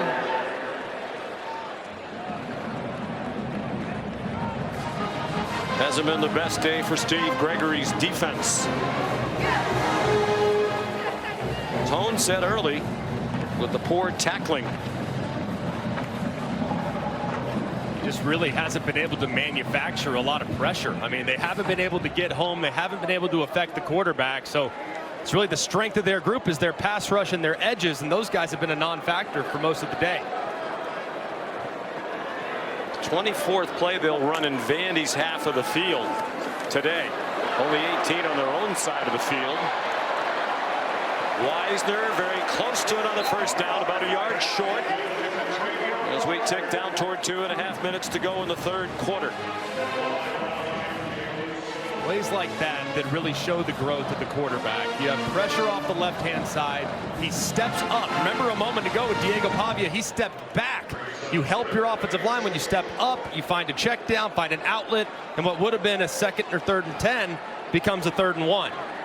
One of the reasons Pavia had to step back was they continue with all that faking that takes time. Here's Weisner on 3rd and 1. He's yanked down inside the 20. Jalen Lackey made the stop, a cornerback for Vanderbilt. It's a 7-yard gain. And the drive more than 3.5 minutes. Weisner up to 59. He was the leading rusher in their win in Nashville last year. Trying to turn the corner here. There is a flag down.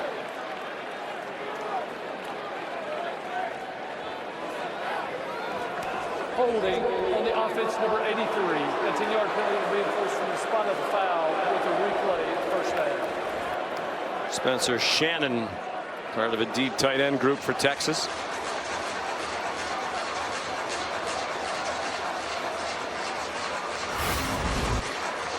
Shannon and everybody over here on the wash, and this is where they said the hold occurred. Shannon's number 3 inside, but it might have actually been just outside of him. Not sure exactly where they saw the hold. He didn't hold anybody. He tried to hold him there at the end, but you don't get credit for that. Shannon's going to be thinking, first time they call my name all day, and I'm an innocent man. Jalen McCutcheon, it's an incomplete pass.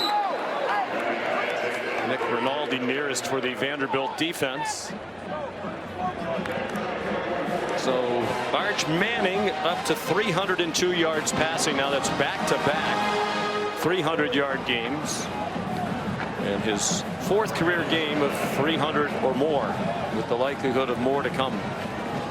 I think the rest of college football, especially teams with a chance to be in the playoff, are thinking, couldn't Mississippi State have just won that game last week and knocked the Longhorns out of the college football playoff picture? McCutcheon to the 25-yard line. When we talked to Steve Sarkisian yesterday, he said, hey, we've had to do this the last couple of years. You know, we put ourselves in a position middle of the seasons where we basically had to win out, and we did it. And there's a lot of belief that we can do it again. Won the final 6 games 2 years ago to win the Big 12 championship in their last year in that conference. Won the final 5 games to get to the SEC championship game. Lost to Georgia, but made it to the college football playoff. Especially with the youth they have on offense, too. They're only going to get better from here. Niblett. Out of bounds at the 19-yard line for a gain of 6. It's fascinating what one performance can do for your group. And the 4th quarter performance back against the wall, the defense who had carried them through most of the year. Desperation will do that, right? 100%. The defense finally had an off day, and the offense said, all right, we got it, boys. It's got to be on us today, and they did. And the carryover from last week to this week has been remarkable. And now, how do you sustain that momentum through the bye week before the road trip to Georgia a couple weeks from now? 37-yard try for Mason Shipley. That's good.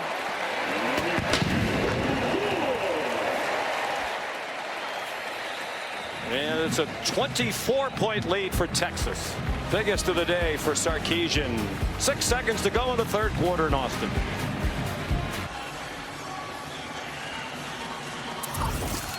The National Championship Trophy presented by Dr. Pepper is here in Austin today. Longhorns have won 4 national titles, most recently in 2005, and that Mac Brown team honored here on the 20th anniversary. Great to see Coach Brown here. One of the great gentlemen in the history of college football, one of the great all-time coaches as well. Trent Hudson returns the kickoff, which brings us to the end of the third quarter. Texas in control. That's been the case from the first play of the game. ESPN's presentation of college football on ABC will return after this message and a word from our ABC stations.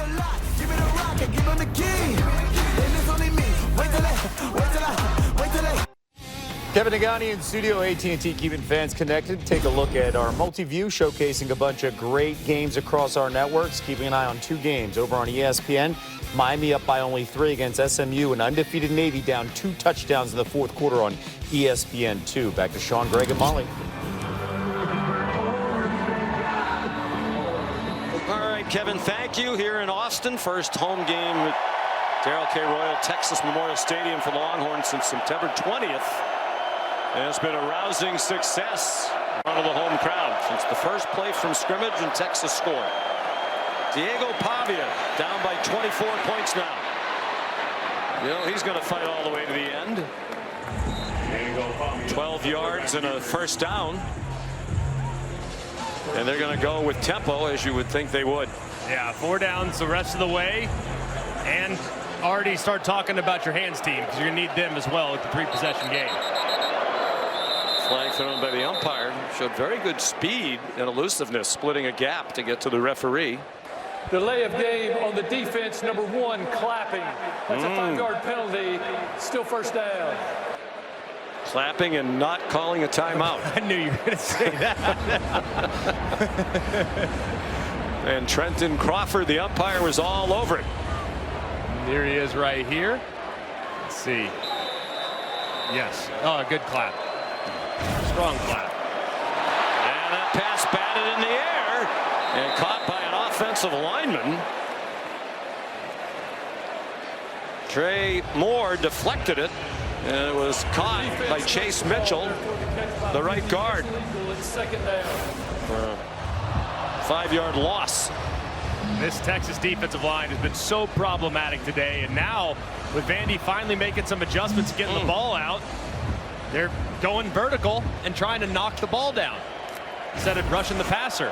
It hit Trey Moore in the wrong place, hit him in the head. He has too much brain power. Too big a brain. He's a finalist for the academic Heisman, the Campbell Trophy, one of 16 nationally. He's a 3.65 student. Will graduate in December. A.J. Newberry, part of their running back core, his first touch of the day, shoved out after a 6-yard gain. We have 2 of the 16 finalists for the Campbell Trophy in this game. Eli Stowers, the excellent tight end for Tim Beck. Diego Pavia's buddy is a 3.92 at Vanderbilt in individual studies. Of course, he's built that academic resume of 3 schools: Texas A&M, New Mexico State, now Vanderbilt. 1 more school and he'll hit the average for FBS football players. They're at their own 41. Pavia retreating a little bit more, trying to step into a long throw. Couldn't find anybody deep. It is Cole Spence, the backup tight end, who the coaches say would be the featured tight end in a lot of other teams around the country. That one is good for 23. to the senior from Roswell, Georgia. And that was one of the few times today where the protection for Diego Pavia held up for long enough to allow guys to uncover.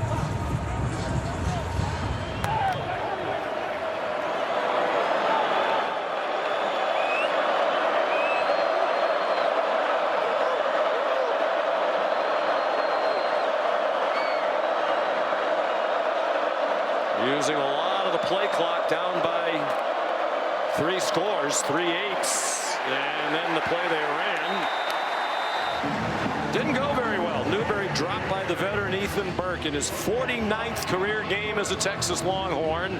That's a loss of 3. And you got to be appreciative of how Texas's defensive line has played throughout this game. They don't care about the misdirection and the movement and the motion. They're just saying, work, see ball, get ball, attack. And the results have been outstanding. Keeps doing it. I don't know why they're doing it. They got to be quicker, I think, because Texas is too athletic. They're going to make plays behind the line of scrimmage.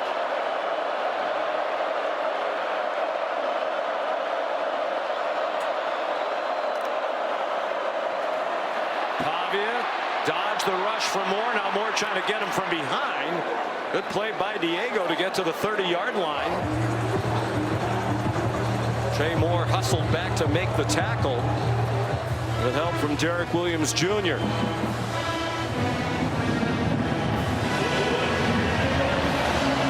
The operation pretty slow. They're huddling again. Substituting. I can understand huddling and substituting on 3rd down, critical to keep the drive alive, but once they pick up the 1st down, you need to see some no-huddle operation because precious seconds are wasted. Under 11 minutes to go. Design roll to the right for Pavia, on target, 1st down. Eli Stowers again for a 6-yard gain. Organizing another huddle, Sean, and here I know the clock stops for a second with the 1st down, but now it's rolling already. You got to start to pick up the pace a little bit. It's a 3-possession game, still very much in it, but you're going to run out of time if you don't start picking up the pace. Each quarterback has completed passes now to 10 different receivers. Stowers with 4 catches to lead the Commodores. A.J. Newberry, the running back. Pavia takes off running. Pavia is going all the way to the end zone for a touchdown.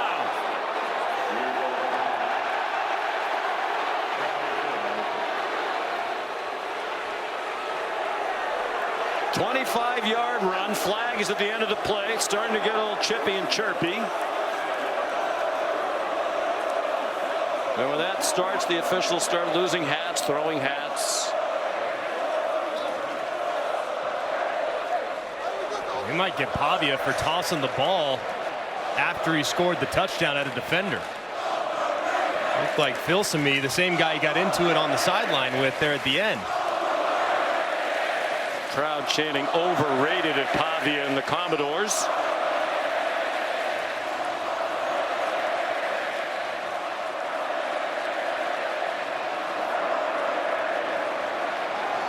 Could be critical too, because if it is on Pavia, then your 2-point attempt now will be run from the 17-yard line as opposed to being up there around the 3.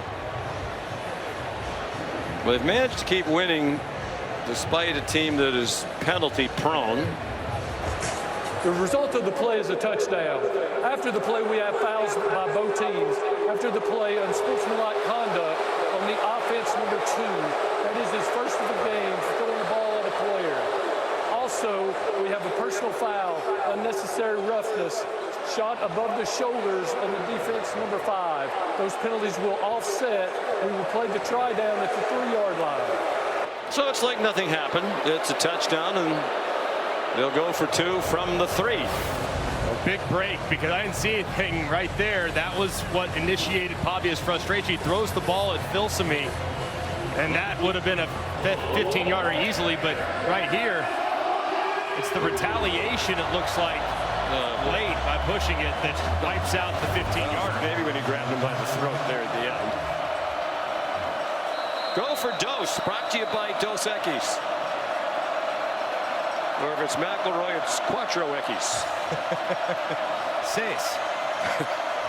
Cedric Alexander, the running back.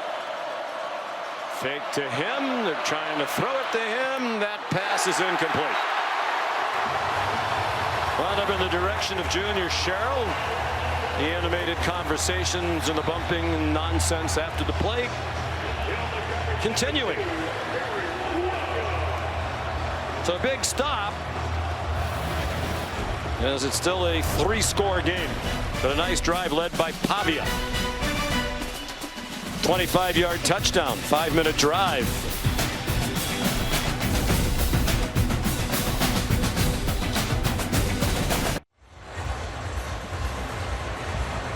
It's SEC all day, presented by IHG. Continues from Jacksonville, Georgia and Florida, number 5 UGA, led by Gunnar Stockton, trying to knock off the Gators in that great rivalry game. They'll be playing their first game under their interim head coach Billy Gonzalez after a bye week following the dismissal of Billy Napier.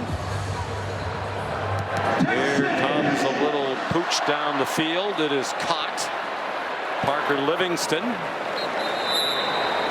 and he's down at the 35-yard line.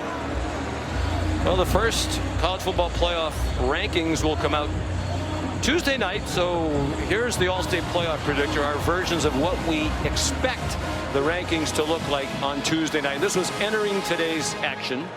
I think the big question is it Ohio State, Indiana, A&M, Alabama in that order. That's the big question. I would think it's probably going to be how many ACC schools are currently in as well. Right now, Miami in a dogfight against SMU, and Georgia Tech currently undefeated. So that's the other big question mark that we'll find out here heading into this first playoff ranking release.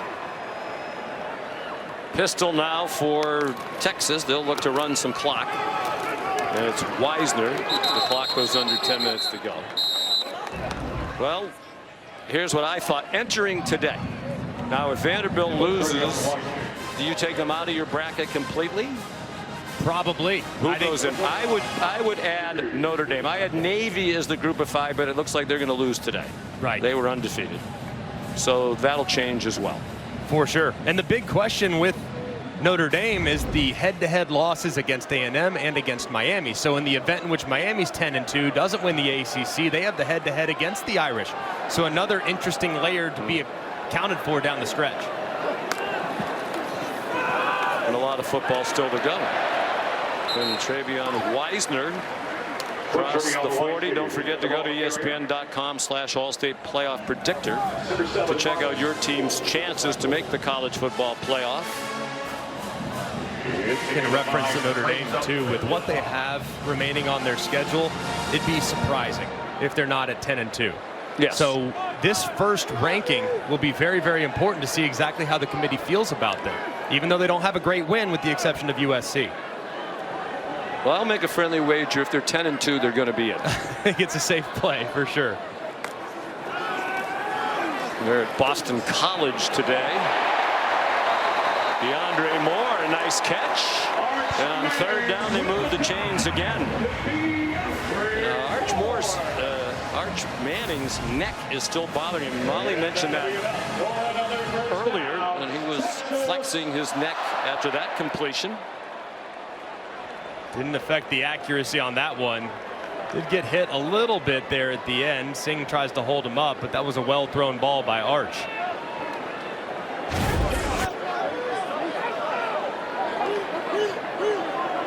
Eight minutes to go. 3 catches for DeAndre Moore out of Anaheim, California. John Bianco, the great sports information director here, tells us he wants to be a sports broadcaster when he's done. Look out, Greg McElroy. Speaking of great sports broadcasters, Vern Lundquist is here today.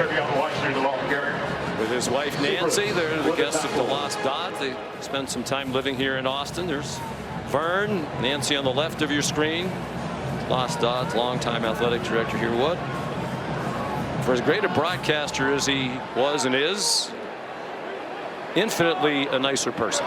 Just one of the all-time greats, and truly one of my favorite people in the entire world And you're one of his, which surprised me. I always considered him a man of good judgment and taste. He said when he was doing those SEC games on CBS for all those years, and you were winning all those games, you were one of his all-time favorites to talk to in the production room. Well, that was very kind of him. But I told him, and I went in after we had our last visit with the SEC on CBS team, and I said, thank y'all for telling our story for the last couple of years. You know, we visited with them for 12 hours. He fell for that? No, I just meant it. I mean, between him and Gary, we became friends. You know, we saw each other 6 times a year. Don't go that far.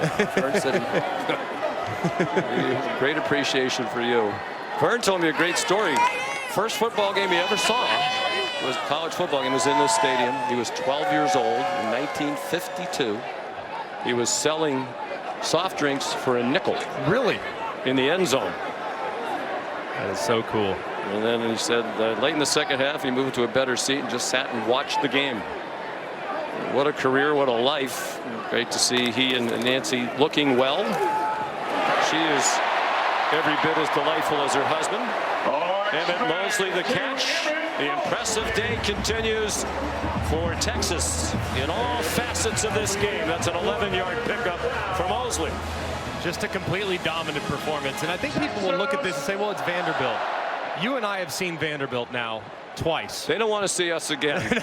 They're going to be 7-0 with every other broadcasting team and 0-2 with us. So for all those announcer jinx people, have at it. Yes, totally fair and reasonable. But this is a really good college football team. And I know that you would look back historically and it hasn't always been that way. That's not the case in 25. So this is a better performance I think most people would realize from the Texas Longhorns. Well, I think they have a chance to continue to build a resume. I don't think this is fatal for their chances for the college football playoff. They have a pretty favorable schedule going forward through the Commodores, which we'll show you shortly. 12 straight drives without a punt, and it's looking like this one won't end with a punt either.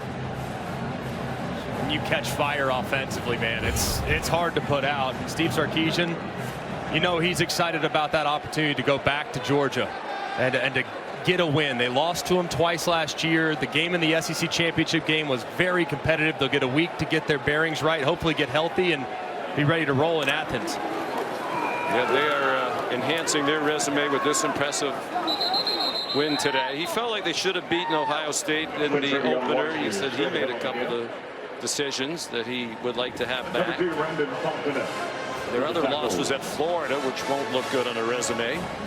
But he thinks that's one of the most talented rosters in the SEC, and I think a lot of the coaches around this conference would agree on that. I think we're going to find out today, because I totally agree with that sentiment, and I think Georgia needs to be very careful today against a new interim coach, new play caller, and maybe a jump-started offense off the bye week. Texas already 7 out of 9 on third down. Vanderbilt blitzing on this one. Single coverage. Mosley. Touchdown.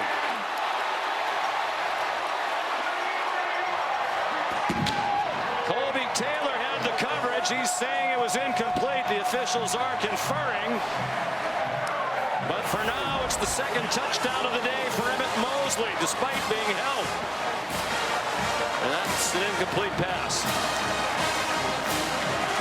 Pretty clear that the ball goes through Mosley's hands and hits the ground, but a great effort and a pretty well thrown ball there by Art. Just a little bit off the mark. Well, this one's going to get taken off the board. The field is a touchdown. That play is now under video review. There should have been a flag on Taylor. Had a handful of his fellow number 3.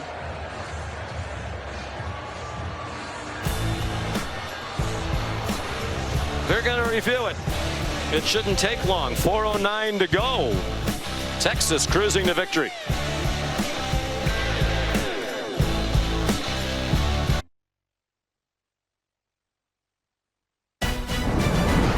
ABC College Football is presented by the Starbucks Coffee Company. But while we were away, the cannon fire was for naught because the touchdown does not count. So replay review correctly deeming it to be an incomplete pass. Steve Sarkisian was all over the officials after the announcement because he thought there should have been pass interference, and he is correct. definitely a grab at the jersey, and that's what he's asking for, understandably. Sorry, Steve, if we could look at that screen and throw a flag, yes, we would, but it's too late. So here's Mason Shipley. We'll try a 51-yarder. He's already made a couple from 39 and 37.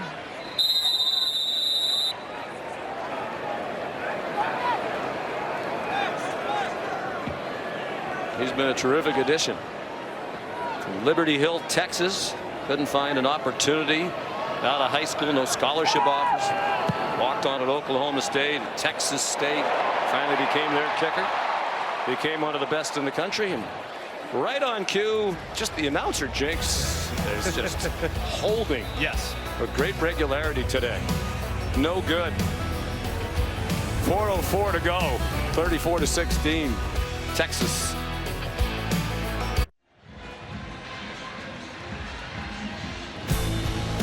Here's a view from the progressive pylon camera. With 4:04 to go in the game. Our great crew forgot to get one of these in, and we owe Progressive one, so there's a very pretty picture from the Progressive pylon camera. Yeah, I have no idea what play that was. I think it was a touchdown. It was a catch in the end zone, it seemed. Confirmed catch. It was artistry in terms of camera work. A nice sunny day back then. Beautiful. A little cloudy now. Diego Pavia letting one fly. Busted coverage. This is going to be a touchdown for Eli Stowers. 67 yards.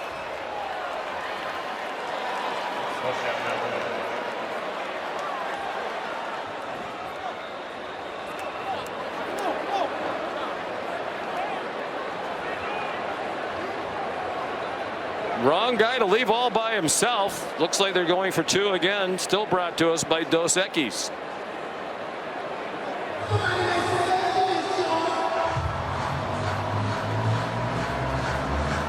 Longest reception of Stowers' career.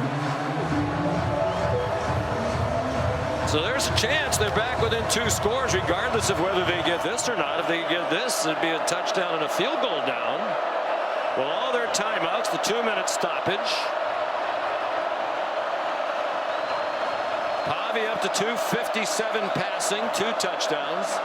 And he's run for 52, and he would have had 82, but they've taken 30 yards off the total because of the sacks. To the goal line, ball extended, did not get there. Junior Sherrill reached for the pylon. Sensing another opportunity for the progressive pylon camera. Jalen Gilbo stopped the play. This is a great throw, perfect. Progressive pylon cam shows you. Let's watch the ball extend. No, sir. Ooh, looks like it was short from that angle. It just, nope, didn't get there. Great play by Gilbo. Great play. Just inches short. So now the question I would ask you, Mr. McElroy. Boy, bonus time. That play is now under video review. Oh boy, it just missed scraping that pylon. You know, if our crew had just waited, now I think we're over the progressive pylon camera allotment. Both coaches preached patience all day to their quarterbacks, and we didn't display any. That's on us. We got to take the coaching. I don't think you ever. Well, it's so tough. And remember, it has to be indisputable video evidence beyond all doubt to overturn. And right the there, ball, I don't think so. So close. I think Matt Austin has had a perfect day so far because we have not brought him in. He doesn't get paid unless he has an appearance. So, Matt, good afternoon to you. Good afternoon to you, too. Do you see anything? Do you think this is 2? I think that view from the very top is not clear and obvious that it did not go across. I think the laces might have broken the plane. I don't see how they can overturn it. Okay. You gave us like a quadruple negative there, but at the end we understood. By the way, Austin, Texas, named after Matt Austin. For the known fact. Interesting. So Matt says you can't overturn it. Pavia is optimistic. In fact, he seems confident.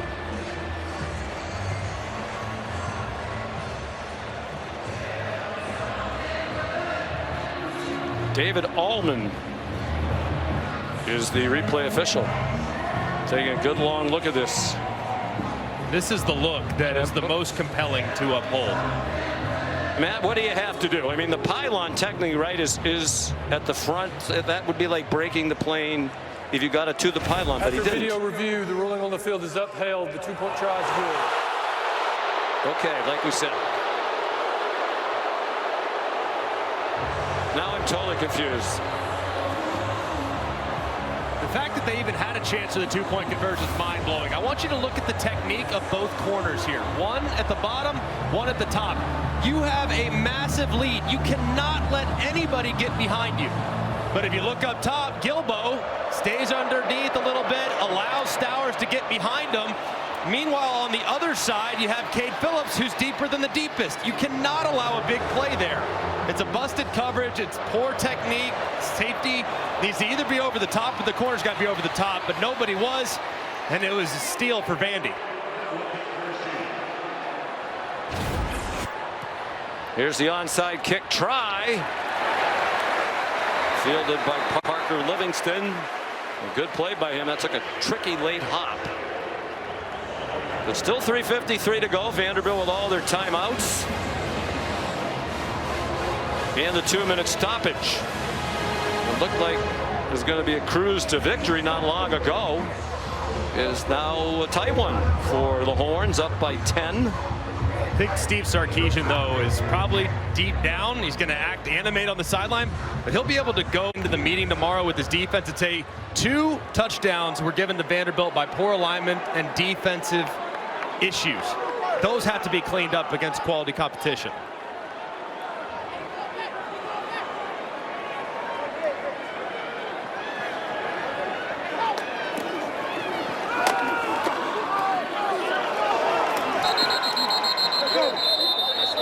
Flag down on first down.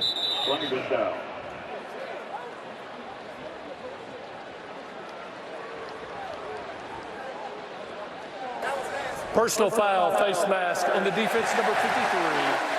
15-yard penalty will be added to the end of the run. That carries an automatic first down.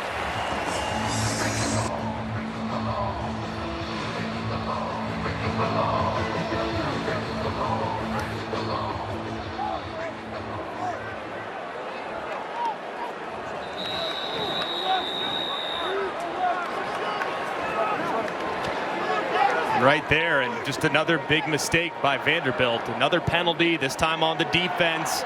You get a stop, you got to go to 3 and out, you got to force them. Instead, you give them a free 15 because your defensive tackle had the hands at the face of an offensive lineman.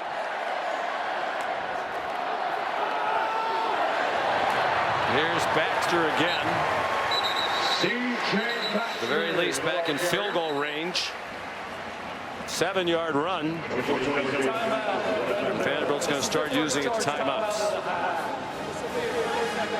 Now the replay booth told our TV truck that the reason that they deemed that to be a successful 2-point try is they felt that the pylon camera, and then there is the signal on the field, so we didn't see that official because he was kind of buried in among the cheerleaders, but he's immediately calling it a successful try for 2. Now, it looked like from the replays we saw that the ball never got to the pylon or over, but they're saying because that pylon camera is a little bit offset and is a little bit behind the goal line, they think if they had a view straight down the line, it would have been. Now, I don't know how they figured that out. I don't know how you could tell from that angle. And that's why they upheld the call, I guess, because the call was good for 2. Based on the placement of the camera, they tell us they upheld the call. We almost made it through without a replay or officiating issue. I have to say,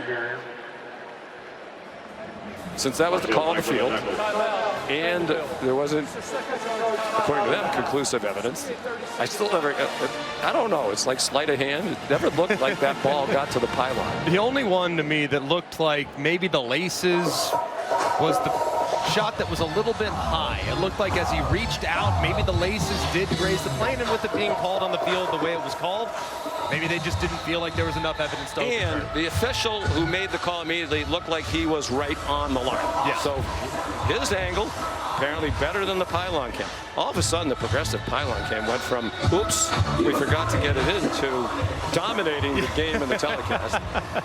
But the official was right on the line, called it immediately. They got it right, we think. But it's a big play. Even bigger, the recovery of the onside kick and the moving of the ball and the time consumption here by the Texas offense. 3rd down and 2. Vandy showing blitz. They're saying an offensive lineman moved.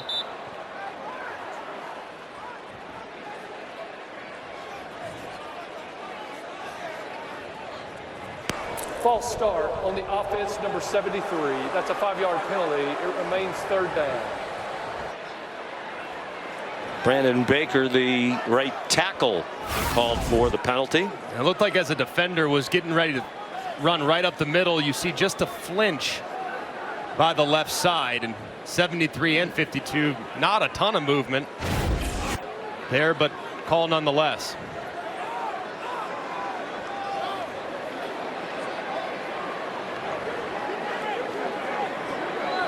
The proceedings have been bogged down a little bit.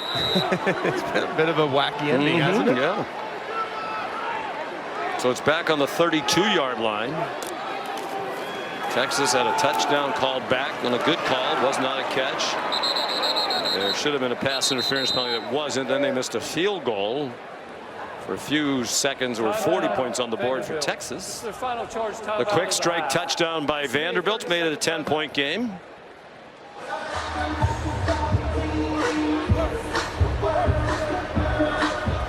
And a timeout, leaving Vandy with 1. Today's college football rankings brought to us by Chick-fil-A. Ohio State pulled away from Penn State. Texas A&M and Alabama, the 2 teams remaining in the SEC who are undefeated in conference play, both idle. Georgia and Florida next. Could be an interesting day. I mean, you look at Miami in a dogfight right now on the road at SMU. I think Georgia and Florida is going to be very competitive. I think Florida's a lot better than people realize. And then one other one, Georgia Tech on the road at NC State tonight. I really like this Georgia Tech team a lot, but that might be one of the toughest places to play in the ACC at night. So that'd be a tricky road game against an improved NC State football team. So 4th and 6. Sarkisian leaves the offense on the field from the 31-yard line. Trying to get it movement. They got it. A lot of finger pointing. The crowd and the Longhorns convinced it's going against Vanderbilt.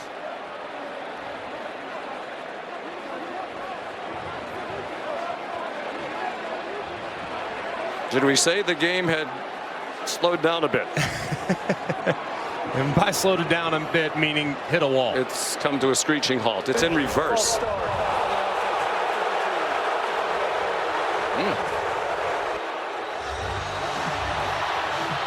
Okay, so now do you still go for it? Because if you don't get this, you turn the ball over to Vanderbilt at the 37-yard line. Would you be... I'd punt it. Yeah, would you pooch it down, try to get it inside the 10? Looks like that's what they're going to do. Maybe take another delay of game and give yourself a little more room. After your kicker already missed one, I'd play field position and play prevent defense the rest of the way. That one called on DJ Campbell.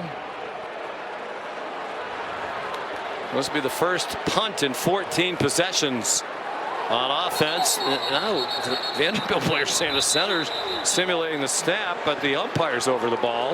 Well, Niblett ran on late for Texas, so they were giving the defense an opportunity to substitute if they wanted to, so they were standing right on top of it. There is no foul for false start. We were in substitution mechanics, therefore the ball was not ready for play. It was 4th down. And that's why the umpire was standing over the ball.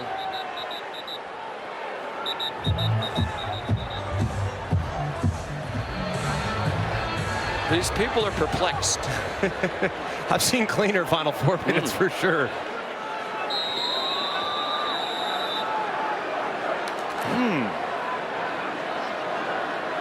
So they're going to punt, we think. Jack Bomeister, the transfer from Utah, and a fair catch made by Martel Height.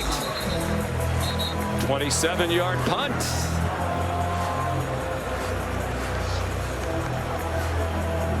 So 3:04 to go.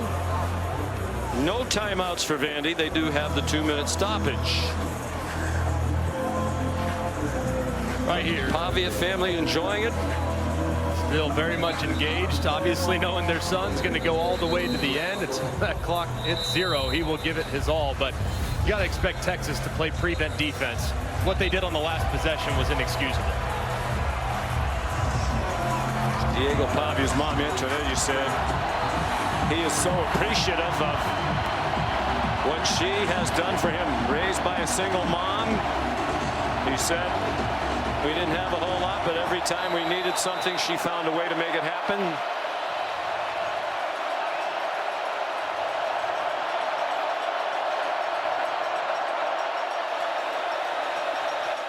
Cedric Alexander on the right hip as the running back. They faked it to him. Look out. He sidestepped the rush, throws into a crowd, incomplete.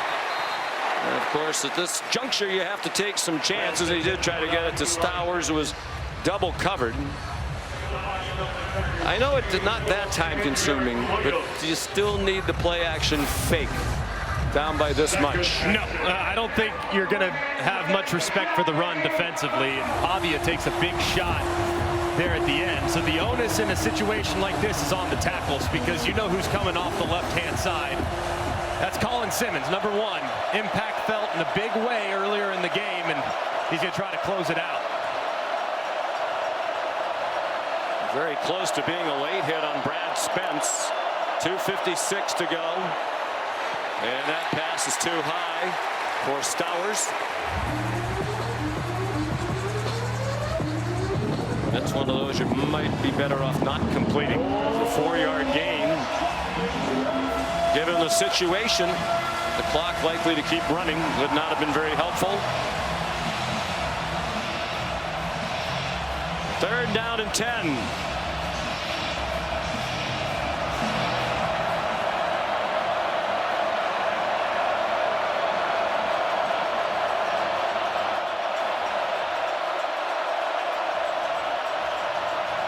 Offensive line communicating to center Jordan White, doing some gesturing. They were overloaded to the offensive line's right, and they get another sack from that spot from Ethan Burke.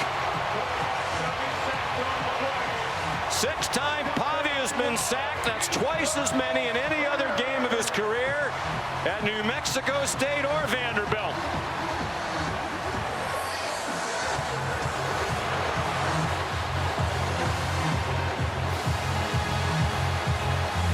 And it's down to one last chance, 4th and 19, and they're taking forever to run the play. They're still in the huddle with 10 seconds to go. You know what's coming here. It's full all-out pass rush by Colin Simmons and company. They'll line up everybody to the left, which will give Colin Simmons a ton of opportunity to the right. Pavia got a good block from Alexander in the end zone. There's a wide open receiver. A lot of dancing, and he still got the first down.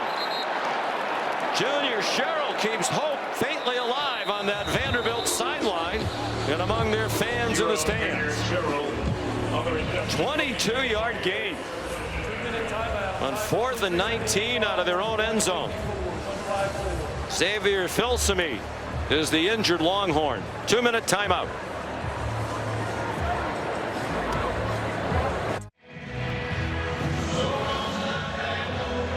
.154 to go.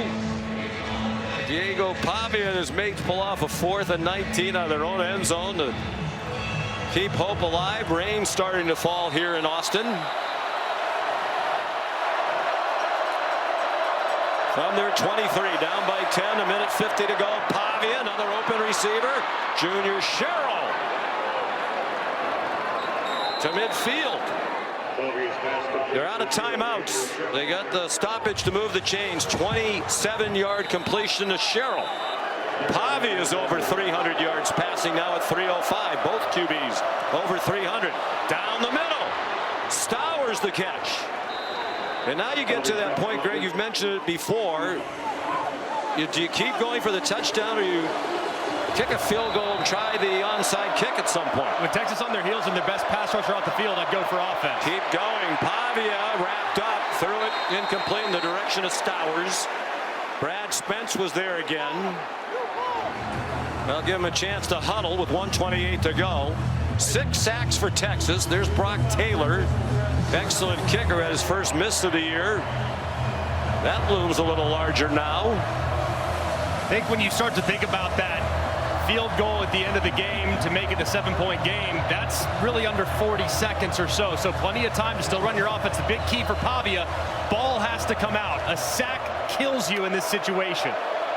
He had been sacked 7 times in their first 8 games of the season, 6 times in this one game today.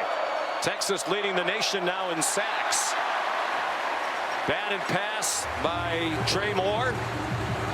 3rd down and 10.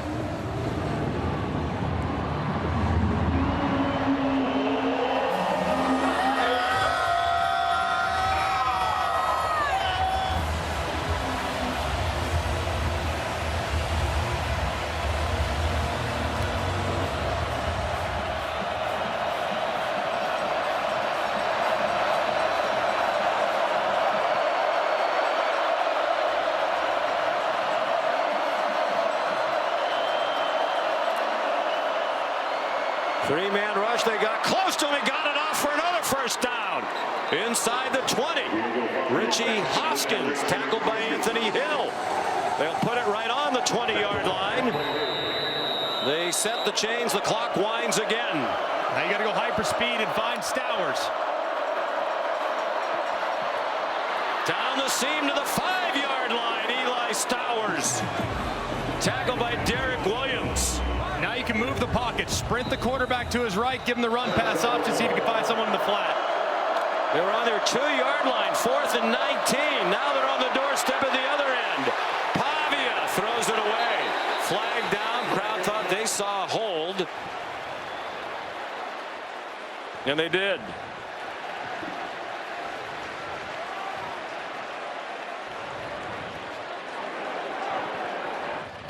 Holding on the offense, number 55. It's a 10-yard penalty from the previous spot with a replay of first down. Bryce Henderson, the right tackle. It's on the right side, working against the defensive end. Henderson, it looked like things there for a minute. He was engaged well, and then as Pavia began to stretch to his right, he grabs the collar of Trey Moore, who sold it very well too. That's why it was so obvious to the people in the stadium. So they're back on the 15-yard line. 350 passing for Pavia is a career high. New Mexico State and Vanderbilt. Texas needs to double Stowers here. He's the problem in the red zone. They have an open receiver in the flat. MK Young. That one does not help Vandy. Stayed in bounds. The clock's running. Stowers is right here. He's the guy. 40 seconds to go. Pavia needs to get rid of it. Does. Back in the end zone. Touchdown. My goodness. Richie Hoskins. Touchdown. Vanderbilt.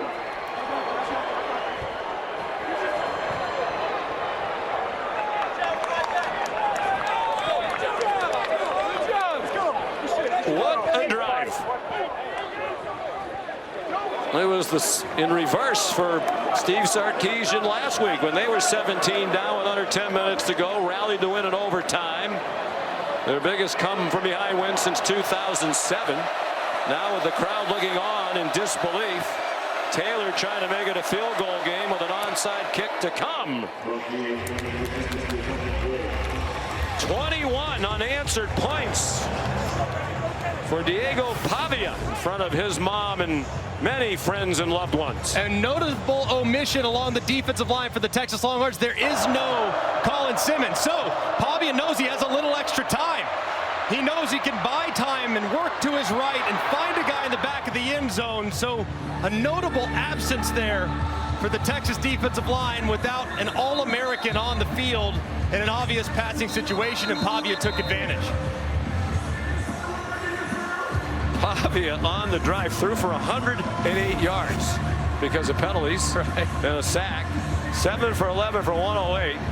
He's up to 365 on 27 out of 38. Yeah, I know he's a little bit of a lightning rod, but I would love watching that guy play. Man, he is so fun to watch. Just refuses to give up. Oh, and he's such a battler, and his competitiveness is infectious. Now a must-have onside kick. And Steve Sarkisian called a timeout just as Taylor was starting toward the ball. 21 points for Vanderbilt here in the fourth quarter. 12-play drive, 89 yards, 2 minutes, 31 seconds. Diego Pavia.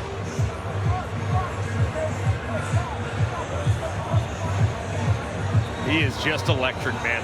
I mean, so fun to watch that young man, and he refuses to quit under any circumstances. And here on the onside kick, they tried Livingston last time. He was the guy they went after. He handled it beautifully. Did they kick it back towards Livingston, or do they maybe change directions and go the other way? I don't think they went after him. I just think they tried to pooch it and run under it, and he happened to be the nearest guy. There are defensive players out there. There are other people. If you're trying to test somebody's hands, you kick it too. They hit it right to Livingston, and he missed the ball. It's free on the ground. And did it go out of bounds? Oh, Vanderbilt had all kinds of chances at it. Did they corral it in bounds? Longhorns are saying no. We haven't seen a signal. Now we are from the officials. It was there for the taking right in front of their sideline, and they couldn't squeeze it.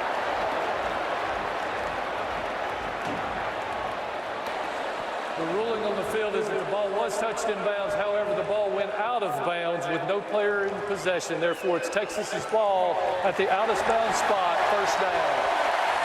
Wow, what a moment there at the end. They went with a slightly different technique. They didn't go on the second bounce. They kick a hard ground ball at Livingston. It goes through his legs and goes out of bounds. Hoskins had his hands on it. He couldn't corral it. Then at the very end along the sideline, Langston Patterson, who's a linebacker, desperately trying to corral it while it was still in bounds. You could see his frustration as he didn't. Rinaldi lunging forward as well. Wow. And if they recovered it there, they are one short throw away from a field goal try to tie it. As valiant as you can be in defeat.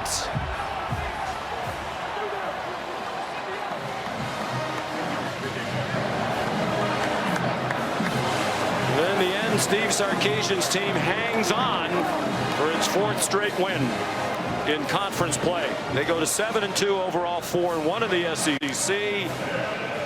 And Vanderbilt now also 7-2. They are 3-2 in the SEC. Here's Molly. Coach, Vanderbilt threatened, but your team hung on, and you told us your quarterback Arch Manning needed to play his best ball in November. Why and how do you think he's playing his best right now? Well, first of all, we're always going to make things interesting around here, I guess. But nice to make it a little easier, but I just thought Arch played a great game. You know, he got through his reads, he was checking the ball down, he took advantage throws when we were there. Just played really in command football, and that's what it takes, you know. And you know, he's been growing and getting better all year, and this was his best game. Congrats on the win, Coach. Thank you. Sean. You can see by his reaction, the happenings at the end have certainly diminished. It looked like it was going to be a rousing victory. But at this time of the year, the victory is the most important thing. And Manning had another terrific day, threw for 328 yards. Final score, Texas 34, Vanderbilt 31. For Greg McElroy, Molly McGrath, and our great crew led by Brian Ryder and Jeff Evers, Sean McDonough, so long from Austin. Let's send you back to the studio.